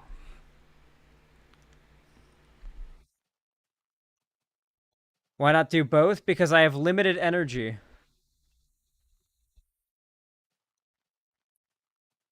Just because you see me as one does not make me a god. I do not have infinite, like, capacity to do long streams with lots of segments. I'm still recovering from that insane watch binge we did of Adventure Time, dude. Like, my body is not recovered yet. Never called you a god, but go off. No, you have. You were thinking it. You didn't have to say it. It's all good. I know how you guys feel. It's all good. It's all good. Y'all don't have to tell me.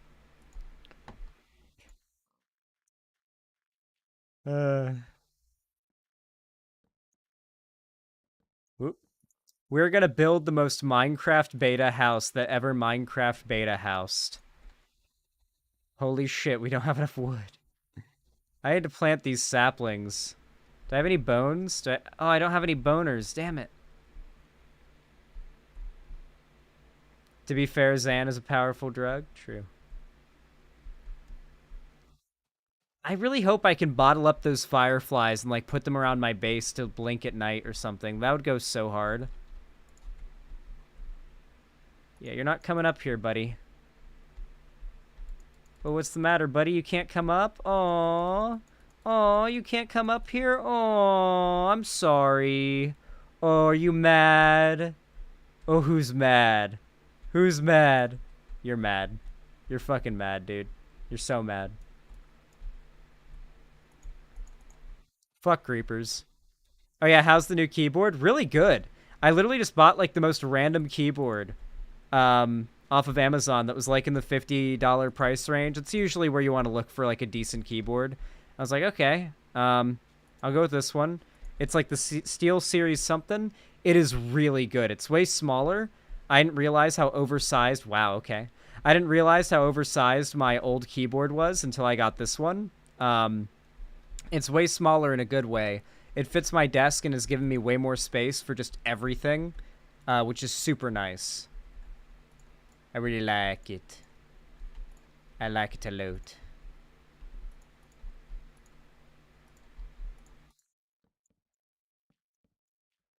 And that will be the big window. We're just going to make the most basic beta Minecraft builds ever. Yeah, it sucks. I wish we could have, like, Mo creatures and Mo creeps and weirdos around here, but apparently this mod is, like, really, really good, so we're going to check it out.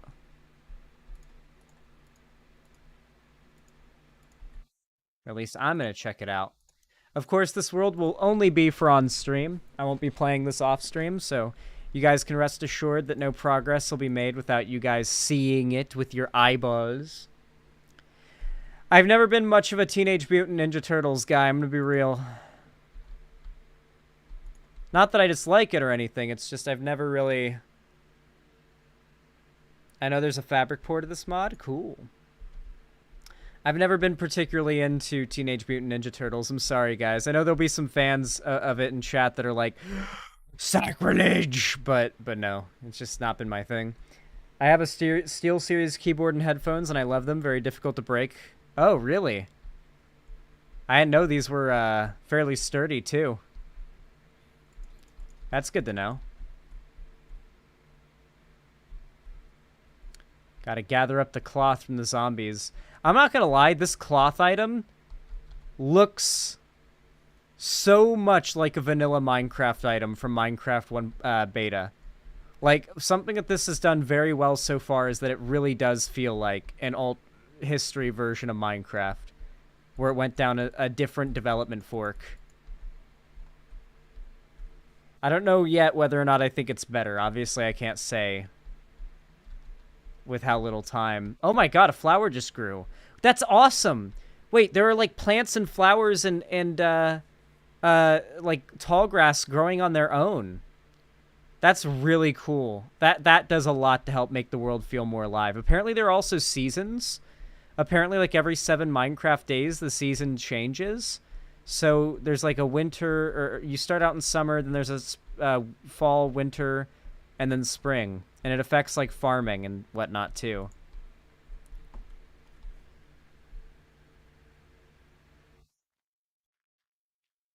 If you wait long enough, the colors all change. Cool.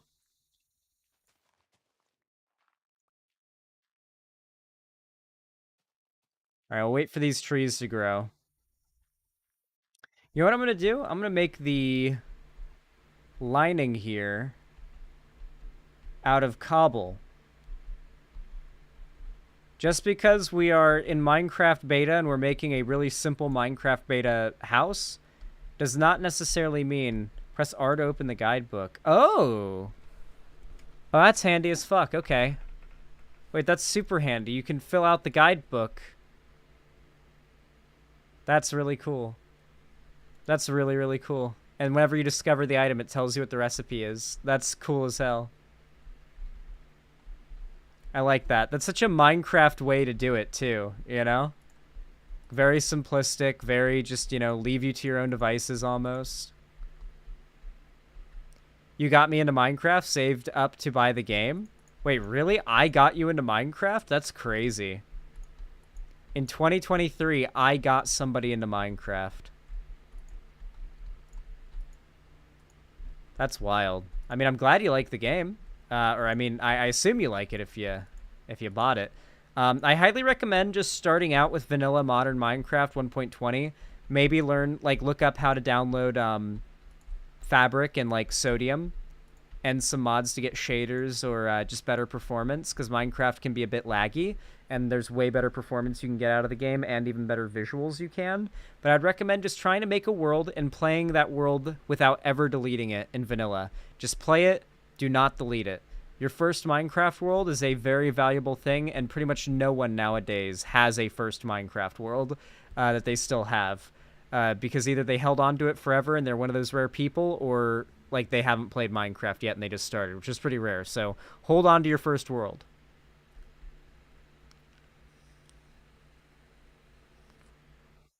Yeah, you want Sodium, Lithium, and Iris. Those are the... and Starlight.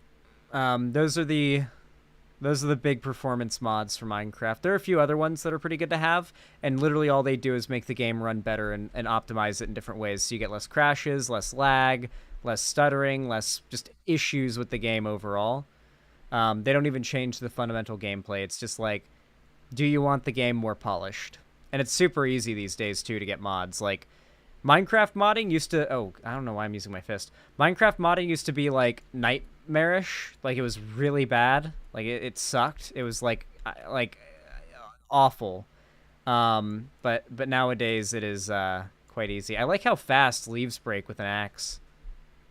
That should just be in Minecraft. Nice. This should be decaying now. I will say a good change they added was apples falling from the trees. That was a good change. But maybe there are apple trees in this mod pack. I wouldn't be surprised. I ended up losing my first world because I wasn't told the PS3 belonged to my sister until she moved out. Now the quest to rebuild the giant Nyan cat in the sky with rooms.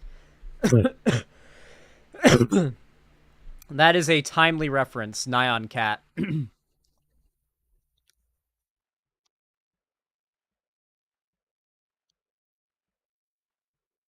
Whew. Today's stream's been fun. I am so excited for next Wednesday when the new Fiona and Cake episode comes out. Like, I am so fucking sold on that show and ready for more. So ready. Make sure you're in my Discord server so you can join the watch parties of the new episodes when they come out.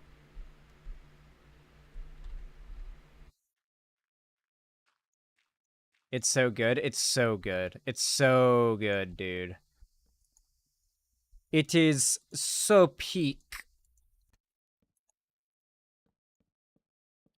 Like, I unironically think Adventure Time might be the new big fucking name in adult animation. Like, I think this show could, like, beat out Rick and Morty in popularity, potentially. And, like, a lot of other adult animated shows. Now that it's, like, entered that genre, as long as it's, like, marketed well enough to that demographic, and I think it will be. I think it'll catch on. I think it'll be fucking huge, dude. Huge. Freaking huge.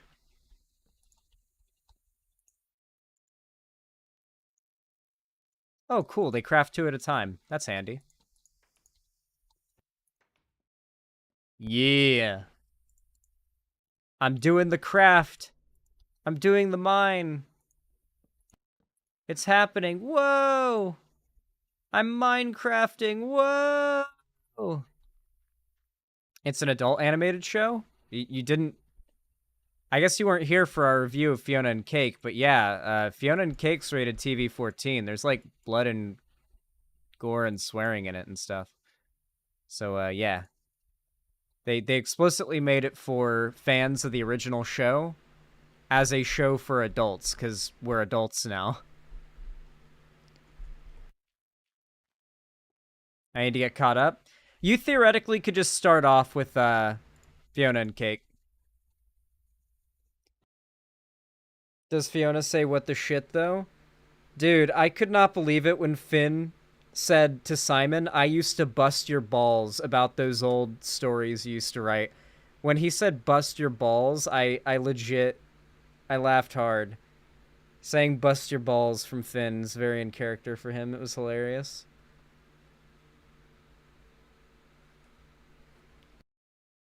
Finn did used to bust Ice King's balls, though. That is a good apt description of what he would do to him.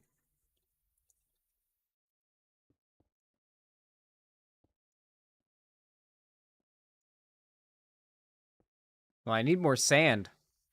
I forgot, there's no panes in this version, so I collected 6 thinking I could just make panes. Yeah. Now, I'm super excited for the future episodes of Fiona and Cake ahead. It's going to be really cool. There's glass trap doors. Very cool. I like mod packs. They're neat. They add cool stuff. I really appreciate how fast leaves break. I really do. I really appreciate that I can just, like, shear that bit off and now it'll decay on its own.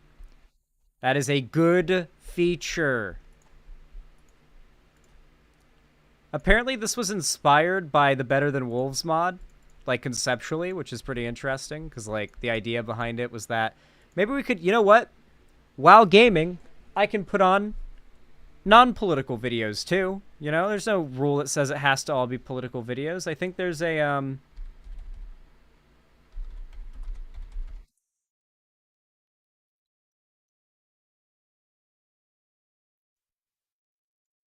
this video from a few days ago by one of my favorite beta Minecraft YouTubers, like Golden Age Minecraft YouTubers, is what sold me on getting better than Adventure today.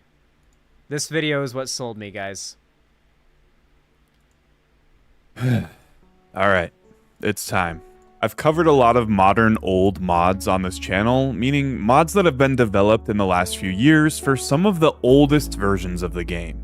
However, one thing that's come up time and time again in the comments of every video is, Ryan, when are you going to talk about Better Than Adventure? It's become kind of a running joke in my Discord community that I don't know what BTA is and refuse to acknowledge its existence. So why haven't I covered it? Well, it's been covered like crazy by some other amazing creators, and I've truly felt like I didn't have much to add to the conversation, which is why I haven't made a video about it yet. But with its recent major update and massive explosion in popularity, I sat down and thought about it more, watched all the content I could, and realized there is some things I'd like to add and give my perspective on. And now, it's finally time. Let's talk about Minecraft's Better Than Adventure mod. So a lot of people have said that despite the amount of great content covering and talking about the mod, they'd like to hear my thoughts about it. Well, let me be very clear. In my opinion, it's the greatest beta 1.7.3 mod ever made. At least at the time of making this video. Though I can't imagine anything better coming out anytime soon. Considering beta 1.7.3 has been my favorite version for the better part of 12 years now, this kind of says a lot coming from me. And real quick, just in case this is your first exposure to the Better Than Adventure mod, let's briefly summarize what it is and some of the major components. Better Than Adventure was made in response to beta 1.8, aka Minecraft's Adventure update. It's what Minecraft could have been had Notch never released beta 1.8 and instead took the game in an entirely different direction. It's inspired by the beta 1.4 mod from 2011, Better Than Wolves, which was created in direct response to the addition of the Minecraft wolf, something the developer very vocally disliked for some reason. Better Than Adventure is in response to the controversial Adventure update, which took the game into the modern direction we see today. I've already made a video covering why that update is so controversial, so definitely check that out if you want to learn more about it. Better Than Adventure calls itself a polished, finalized form of beta Minecraft, almost like a sequel to beta 1.7.3. Anyway, Better Than Adventure adds a few new blocks, biomes, and tweaks the game in a way to make it way more interesting, and gives the player a lot of direction and objectives to complete in order to progress, which is the major complaint from players of why vanilla beta just isn't so great. But what's beautiful about it is the mod doesn't force these objectives on you. Instead, it does it in a way that makes some useless items useful again. For example, an item that was made obsolete as soon as coordinates were added to the F3 screen all the way back in early alpha is the compass. Better Than Adventure addresses this and incentivizes you to go get redstone and iron to make one, as you cannot see your coordinates without one. Another way it adjusts the game in a similar vein is how you craft a bed. Instead of doing what you would normally do the first day of a survival world in vanilla, finding sheep to make a bed and never having to deal with a single night of mobs instantly, Better Than Adventure beds require cloth. Now cloth is dropped by zombies, so you have to brave the night if you want to skip it in the future. And this is just scratching the surface of tweaks like this, but the point is it gives the game a little spice, and it's fun to find all of the little quirks of the mod. And perhaps my favorite part of the mod is the dynamic seasons, which happen over a cycle of 28 Minecraft days, or 7 days per season. The leaves and grass change color depending on the season, which just looks so nice, and each season affects different parts of the game. Like in winter, the nights are longer, just like in real life, and crops don't grow nearly as much as they do in the spring or summer seasons. It keeps the game super fresh and almost requires you to plan ahead a little bit. That's something that doesn't really happen in vanilla, let alone beta vanilla. Now, I could go on and on about what makes this mod the best, but I want Minecraft Oasis. I want to add to the conversation and give more of my perspective with this video, and there is a ton of information on the nitty-gritty details of the mod out there if you're curious to dig into all of what it has to offer. So firstly, I want to talk about how Better Than Adventure completely rocked the Oh, glass so-called golden trapdoors. age of Minecraft, which That's refers cool. to all of the I need to versions make of the those. game I from need to make Classic those. up to version 1.2.5. So most of the mods that were made in that time period were mods that either added something completely wacky and so different from vanilla Minecraft, or completely changed the game in a way that made it totally unrecognizable.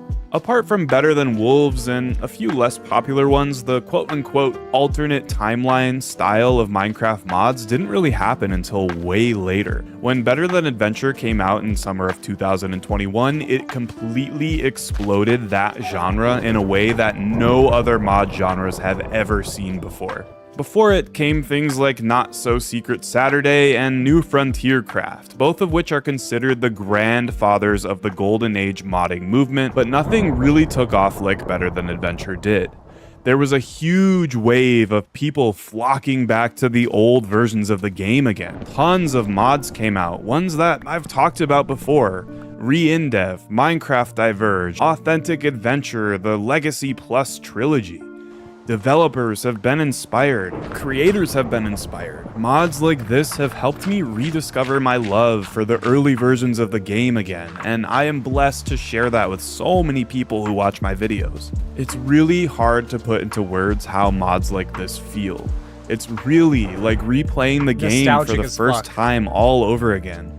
All of the love of what made vanilla Minecraft so groundbreaking and so great, combined with the ability to discover, explore, and just kind of figure out things as you go. Better Than Adventure just hits that way, and I can definitely speak for a lot of people when I say that. When I compare it to some other famous mods from that time, like Industrial Craft or Buildcraft or the Tekkit stuff, it's just insanely different in the best way.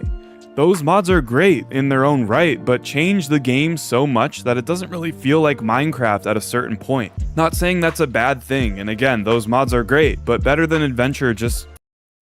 I still think Mango Pack feels very cohesive as an experience. Not very vanilla, but like, I just feel like even the wacky Minecraft mods back then felt vanilla, because Minecraft didn't have a style yet. Like, there wasn't an established base style of what Minecraft was supposed to look like, so anything could fit in, regardless of how bizarre and weird, like, the Mo Creeps and Weirdos mod. Like, when I saw the Mo Creeps and Weirdos mod at first, I thought Minecraft had, like, a giant update to the mobs. And I was like, whoa, let's go, that's awesome! And then I was really upset I couldn't find the Hunchbacks from the mod in the game. I was like, what the fuck, where are they? Turns out they didn't exist. They didn't exist. They were a figment of a mod. So yeah. I think that there was just something special about those old mods in that respect. Feels like vanilla extended. Anyway, sorry, I'm rambling a little bit. I could analyze this sort of stuff all day. Another thing that's great is that the devs really focus on building a community around the mod, and release tons of updates that focus on accessibility and take into account what the community wants. And that's all you can ask for from a development team. So let's go back to why these sorts of mods have exploded in popularity. I mean, over the last few weeks, Better Than Adventure has gone absolutely viral, seeing thousands of people joining the Discord every single week since their last major update, 1.7.7.0. I think the question of popularity can be summed up with two reasons. One, modern Java Minecraft is becoming historically unpopular. Let's face it, 1.20 was a complete flop. 1.19 was underwhelming, and well, I personally love 1.18 because I love the New World generation. A lot of people feel the opposite. And don't even get me started on Buzzy Bees. There's just been an overall meh to bad sentiment about the game over the last couple years. Modern Minecraft content has seen a bit of a lull without much game-breaking out-of-the-box content, though that's a whole nother video topic for another day. I like this is leading people back to the earlier versions of the game, or people who join the Minecraft chain later, checking out the history of their new favorite game. For people looking to spice things up beyond nostalgia, this mod just fits perfectly. Which leads me to reason number 2, nostalgia. If there's anything I've learned focusing on nostalgic topics for videos, it's that, well, to put it very bluntly, nostalgia sells. It's so great to relive these moments from back when we were younger, remembering when things were simpler and the biggest worry was a creeper exploding our wood and cobblestone house. And the beauty of these parallel timeline mods is that they still make Minecraft feel nostalgic, while also adding a brand new game type of feeling. It's like the king of win-win situations. This video turned into more of a long-winded soapbox rant rather than a mod review, so I'm sorry about that. But like I've said a million times, there are a lot of great reviews and detailed videos about the content of Better Than Adventure out there. Hopefully you found my perspective interesting though, and let me know your own thoughts on Better Than Adventure and the Minecraft Golden Age in general in the comments below. Oh, and shameless plug. I really like this channel. His name's Paladin Ryan. I highly recommend you check him out if you're into the Golden Age Minecraft stuff, because he's making some of the most consistent and high quality content in the regards to that topic that I've seen on YouTube so far. There are some like other content creators in the space making good videos in that vein, but I really do think that that Paladin Ryan's one of the better ones. Look up Terralith. I'm aware of the Terralith mod. Don't worry. It's all good. It's okay. It's okay. You know what I really like? I like how the water in this kind of looks like the Bedrock Minecraft water. There are some aspects of the visual style of Minecraft Bedrock that I actually think look pretty cool. It would be cool if there could be total, like, merging or parody one day. Or if, like, Bedrock just became so good that we could, you know, just be fine with leaving Java behind. But I just don't see that happening. I don't. Oh, I should tell you guys, my mom got a new dog from the dog shelter the other day. A rescue. We always get rescues, but it was just a big surprise. Like, my mom just sent me a couple pictures of the dog and was like, look at this cute dog. And I was like, I recognize the background. That's in your house. I was like, did you get a dog? And she was like, yes. It's this adorable little white, I think it's an albino Yorkie. It's a white Yorkie, I think, and it's 13 months old, and she's a cute little baby. She doesn't have a name yet. I want to name her Sugar. I think Sugar would be a good name for her.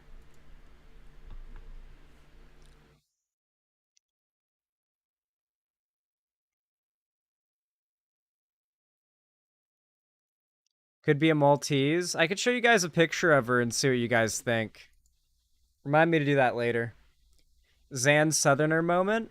I don't think that's a Southerner thing. She's a little sugar. Because she's small, sweet little dog. Oh, wait, what? Well, at least you can pick these back up. Hold on, what? Ah. Ah. Sugar's a good name? I think so too, Heavy Gretel. Thank you. I'm glad you have some sense. I think Sugar is about as goated of a name as you could hope for. Okay, let's get these windows made.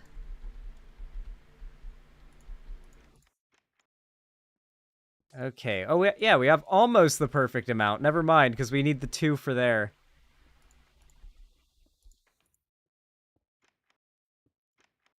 There we go.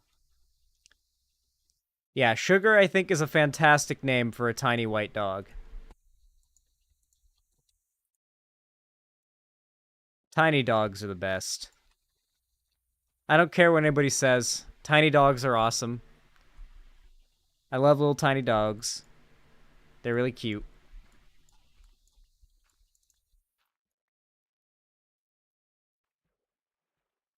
Wait, Xanderhall, have you played the Rebirth of the Night mod pack before? It feels like one of those alternate time. Yeah, I'm very aware of it. It's not as compelling to me as this.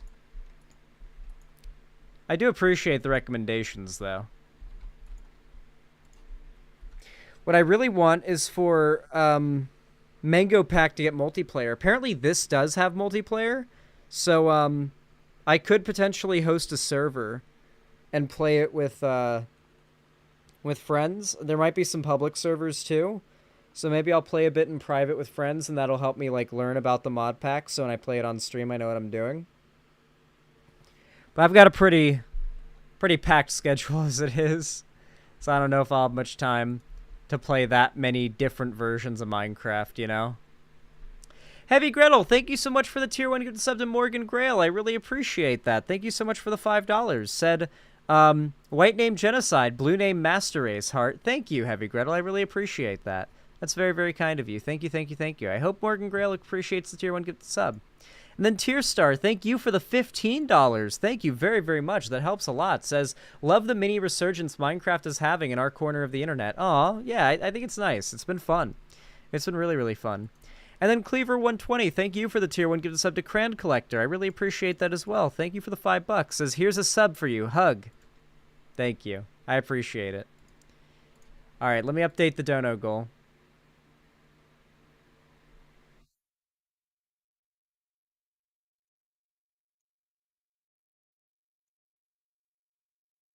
Oh, I gotta change the date on the thing. Nice. So yeah, I'll stream for a little while longer. I'll probably stream for like another 15 minutes, I think. Because I want to stream until... I want to stream for 4 hours today.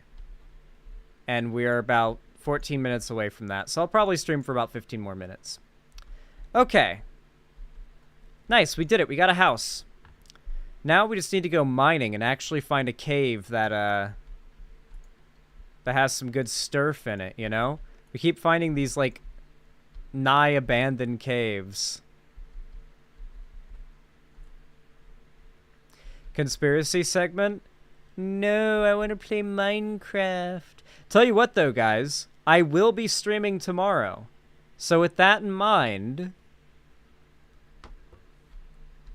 I will be doing that conspiracy segment tomorrow. Because I'm actually pretty interested in doing that one.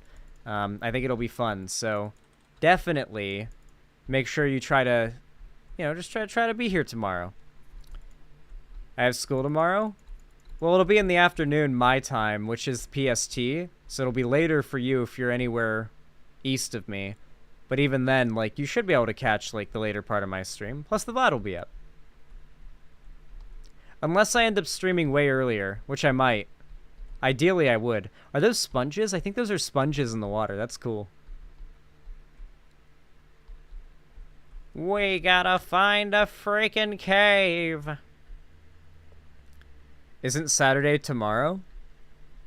I don't think I mentioned a day. I just said tomorrow I'll be streaming. Tomorrow I'll be streaming, and then the day after tomorrow I won't be streaming, but then the day after tomorrow I will be streaming again. And then I'll be streaming again the day after that, and then taking the day after that off. That's how it goes.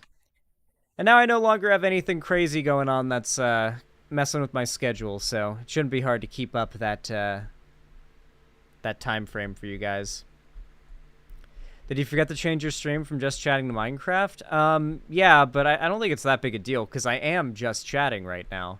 This isn't really a Minecraft Let's Play or anything. I'm just kind of playing it in the background while I talk to chat about politics and stuff.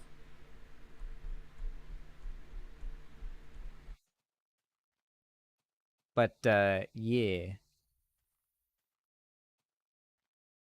Sorry, I guess.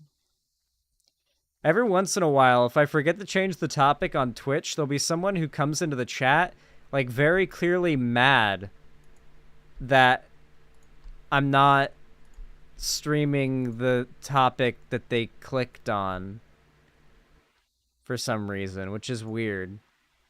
I get it, I guess, but also it's weird how strict Twitch and its viewers are about that. It's like, dog, sometimes people forget, like, when they're switching between things on stream, to fuck around with Twitch's, like, bummy ass, like, UI. Part of it is it can get you banned. I genuinely don't care if I get banned on Twitch. If I got banned on Twitch, it would just be full excuse to pedal to the metal, only care about YouTube, and it'd be nice because Twitch is way more strict with tons of like TOS stuff, and so my streams would be way more lax if I just streamed on YouTube. I just stream on Twitch, so I have a stream up on another platform to direct people to YouTube. But if I'm being honest, I really don't think that Twitch recommends my stream much, because my stream on Twitch doesn't really seem to pop off much. Unless maybe just everybody who finds out I'm live through Twitch just comes to the site, in which case, yeah. That makes sense.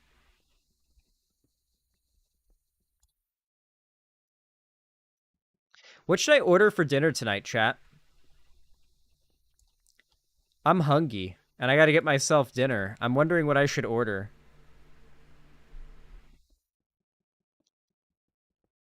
I had Popeyes already today, and I don't want to order Popeyes again for the second time in a day. Not feeling rice.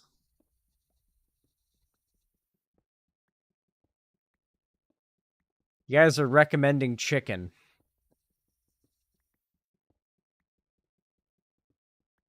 Pizza. Ooh, you know what I'm feeling? McDonald's. I know it's awful, but I'm also feeling a burger and fries. And McDonald's does make a solid burger and fries.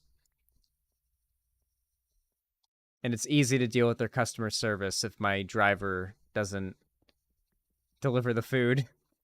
Which happened last night with Popeyes. They just, like, canceled my order without actually canceling it, pretty much. Just saying it was coming forever, like in purgatory. Like, I waited 2 hours and it said calculating driver location, so I just ordered again, and I like never was able to get a refund. It was a really big pain in the ass, so I appreciate that McDonald's is way easier about it whenever a driver fucks you over.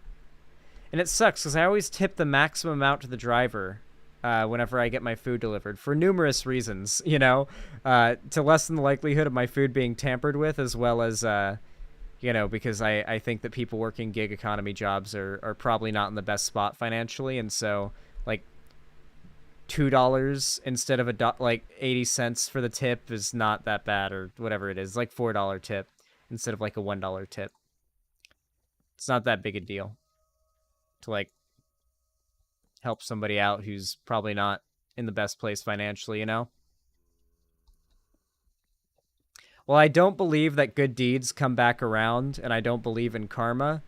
I do still think that, to some extent, it is good to do good things for, like, just a self-beneficial, like, self-help kind of thing. I think it does make people feel good to do good things, so small things like that can help to improve your mental health.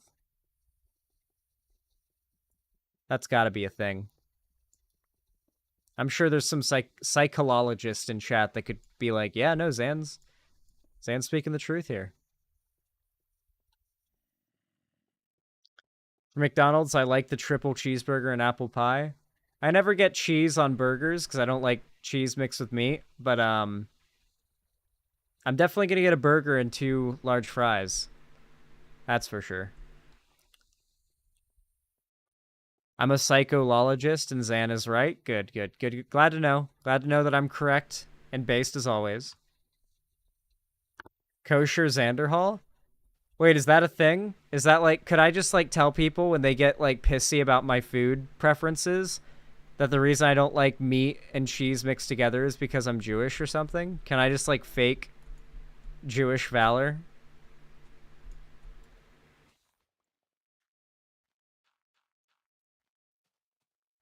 I will steal Jewish valor. Don't even think for a second I'm above that.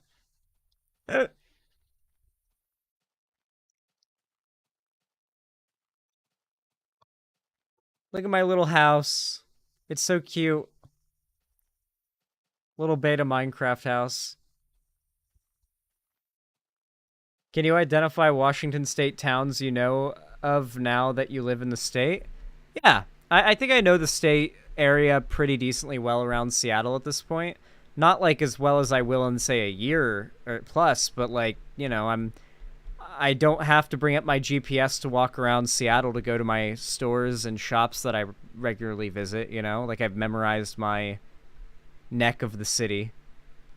So I can get around just kind of by memory with, like, landmarks and knowing certain buildings and stuff.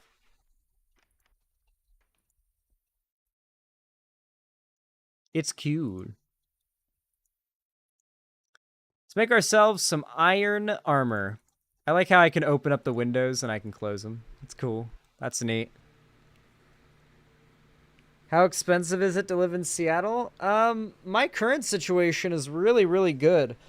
I pay one, like, rent check a month, and it's all of my utilities included. It's awesome. I will no doubt be, paying a lot more than I am now for my place that I get in December. Unfortunately, there's already tenants set to move into this place in January, so that's why I have to move out in December. That was already arranged before I moved in, so there was no way to sort of avoid that, so yeah. Oh, December already? Yeah, I gotta move in December. So yeah, we're in spring gonna be doing the quail. Like, the quail will be hatching and be little chicks in my backyard in their coop in the videos this coming spring. That is what the dono goal is for you guys to help me save up money for the moving fund. And of course, I'll need to buy, like, a incubator and the eggs, but that won't be expensive. That's sad. Can't Seattle down anymore? Well, I mean, I'll still be in Seattle. What do you mean? Like, I'm just... It was actually nice to be able to move into a place for, like, 8 months to be in Seattle for, like, a bit less than a year to get to know the area, so now I know exactly where I want to live. It's actually a pretty nice bonus. No, the quail will be Nazis. They'll be fascist. All quail are fascist, sadly. Breaded Hussar, thank you for the $10 donation. I really appreciate it. Thank you. Said, will you play Starfield on stream when it comes out on PC? Enjoy your McDonald's. I thought it was already out on PC. My friend Ethan's been playing it. I watched some of his gameplay, and I mean, it just doesn't really appeal to me. I hear it's really good, but no, not for 3 days. I hear it's really good, but I don't know. I watched Ethan play it. It just doesn't really look like my cup of tea. Maybe I'll change my mind in the future. Perhaps. Okay. Let's grill up this iron. Grab this extra iron. Oh crap, this chest plate is not all that damaged. They changed that, I guess, this mod pack. Because in normal beta Minecraft, your armor just degrades, like, insanely fast. You have to make several sets of armor in order to, like, keep yourself safe. Nice. Decked out in iron. Let's go. I feel powerful. I'm EP, so I'm a dip. Great stream tonight, Zan. Good night, all. Hell yeah. Have a good night, Shoten LLC. Thank you for being here and stuff. Uh-oh. Bad timing to try to leave the house. Actually, maybe good timing. I want to fight some monsters. We need bones and stuff. Ooh, there's some sugar cane growing over there, but we already have a fair amount. We probably don't need it.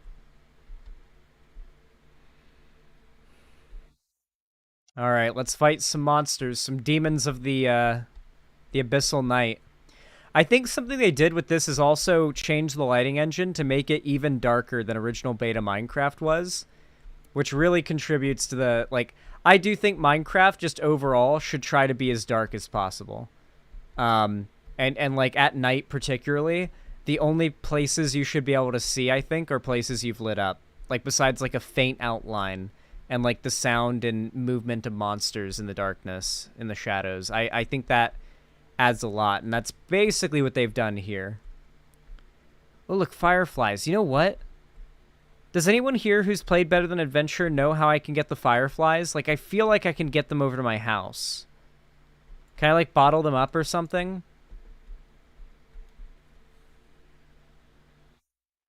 In beta, they were called reeds. That is true. You're not wrong. How could I sacrilegiously Not dead name, the reeds.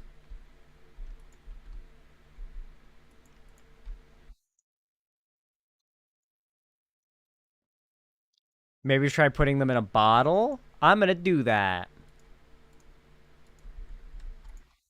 That's why I gathered those 3 sands, so I could make a bottle.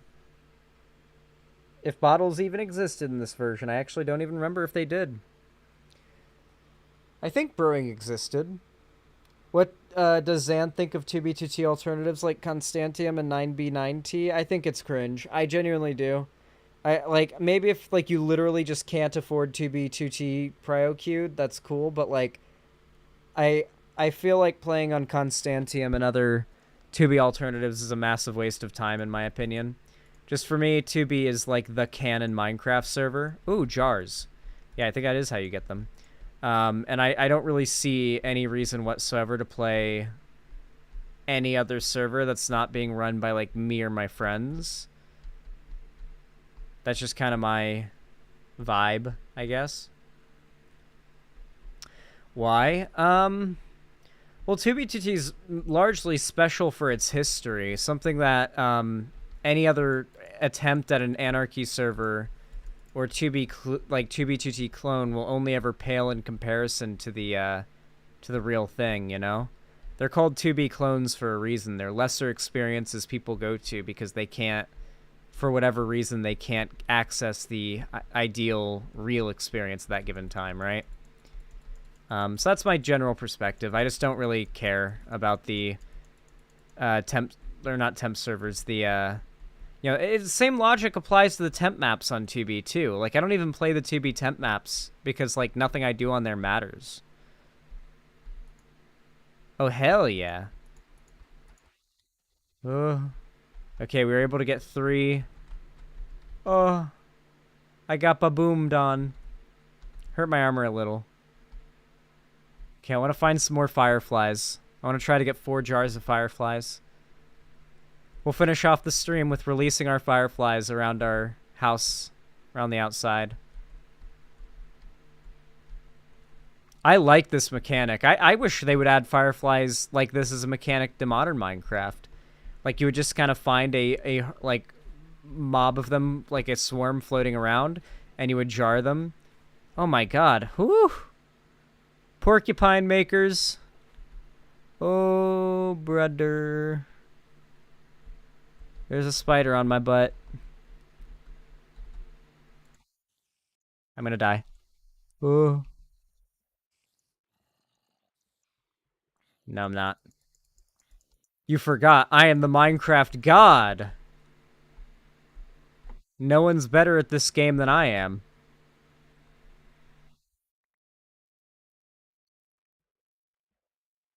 Oh. Fireflies. It's a cool mechanic. I really like them. I really wish they were in vanilla Minecraft. This truly is like a better development fork alternate version of Minecraft. It's cool. I like it. I will say so far I'm set, but they poison the frogs. Dude, the logic they use for why sharks won't get added is insane. In part of Minecraft's dev philosophy is they will never add any more real-life animals that are hostile. And sharks are one of the animals that are just like on the they'll never add list. Although we do have the potential for alternative, like, fantasy-based mobs. As long as they're not a real thing, then that can happen. I imagine I can place this down as, like, a light source, right? Yeah, I can. Oh, that's super chill. That's super duper chill. I like that a lot. That is so fucking nice.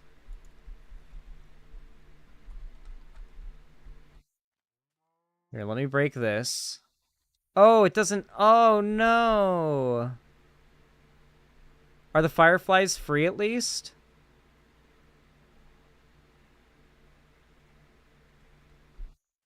Did I free them or are they dead? Oh, no, it looks like they're free. Wait, that's really cool. Oh, that's how you free them. Is you shatter the glass jar and you lose the jar, but now they're free and they float around your house. That's dope. Oh, I do have 4, I think. What? Huh.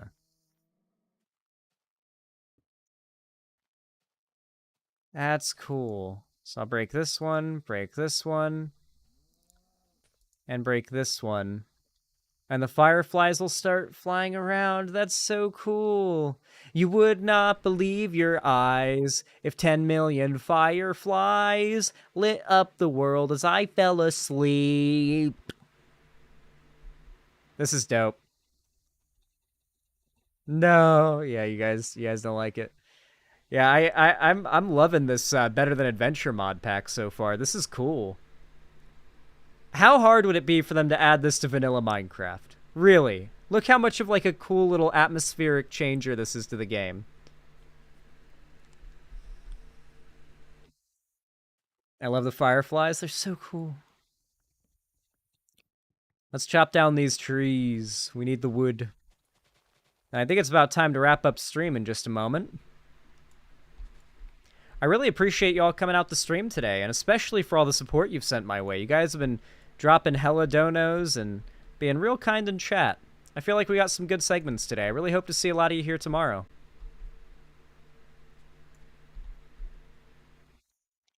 It's been a fun stream? Hell yeah, I'm glad to hear that.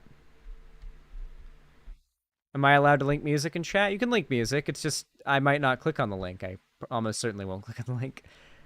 That's so cool. I'm gonna basically make it so fireflies are all over my little island at night. I think that'd be really cool. Like a little oasis.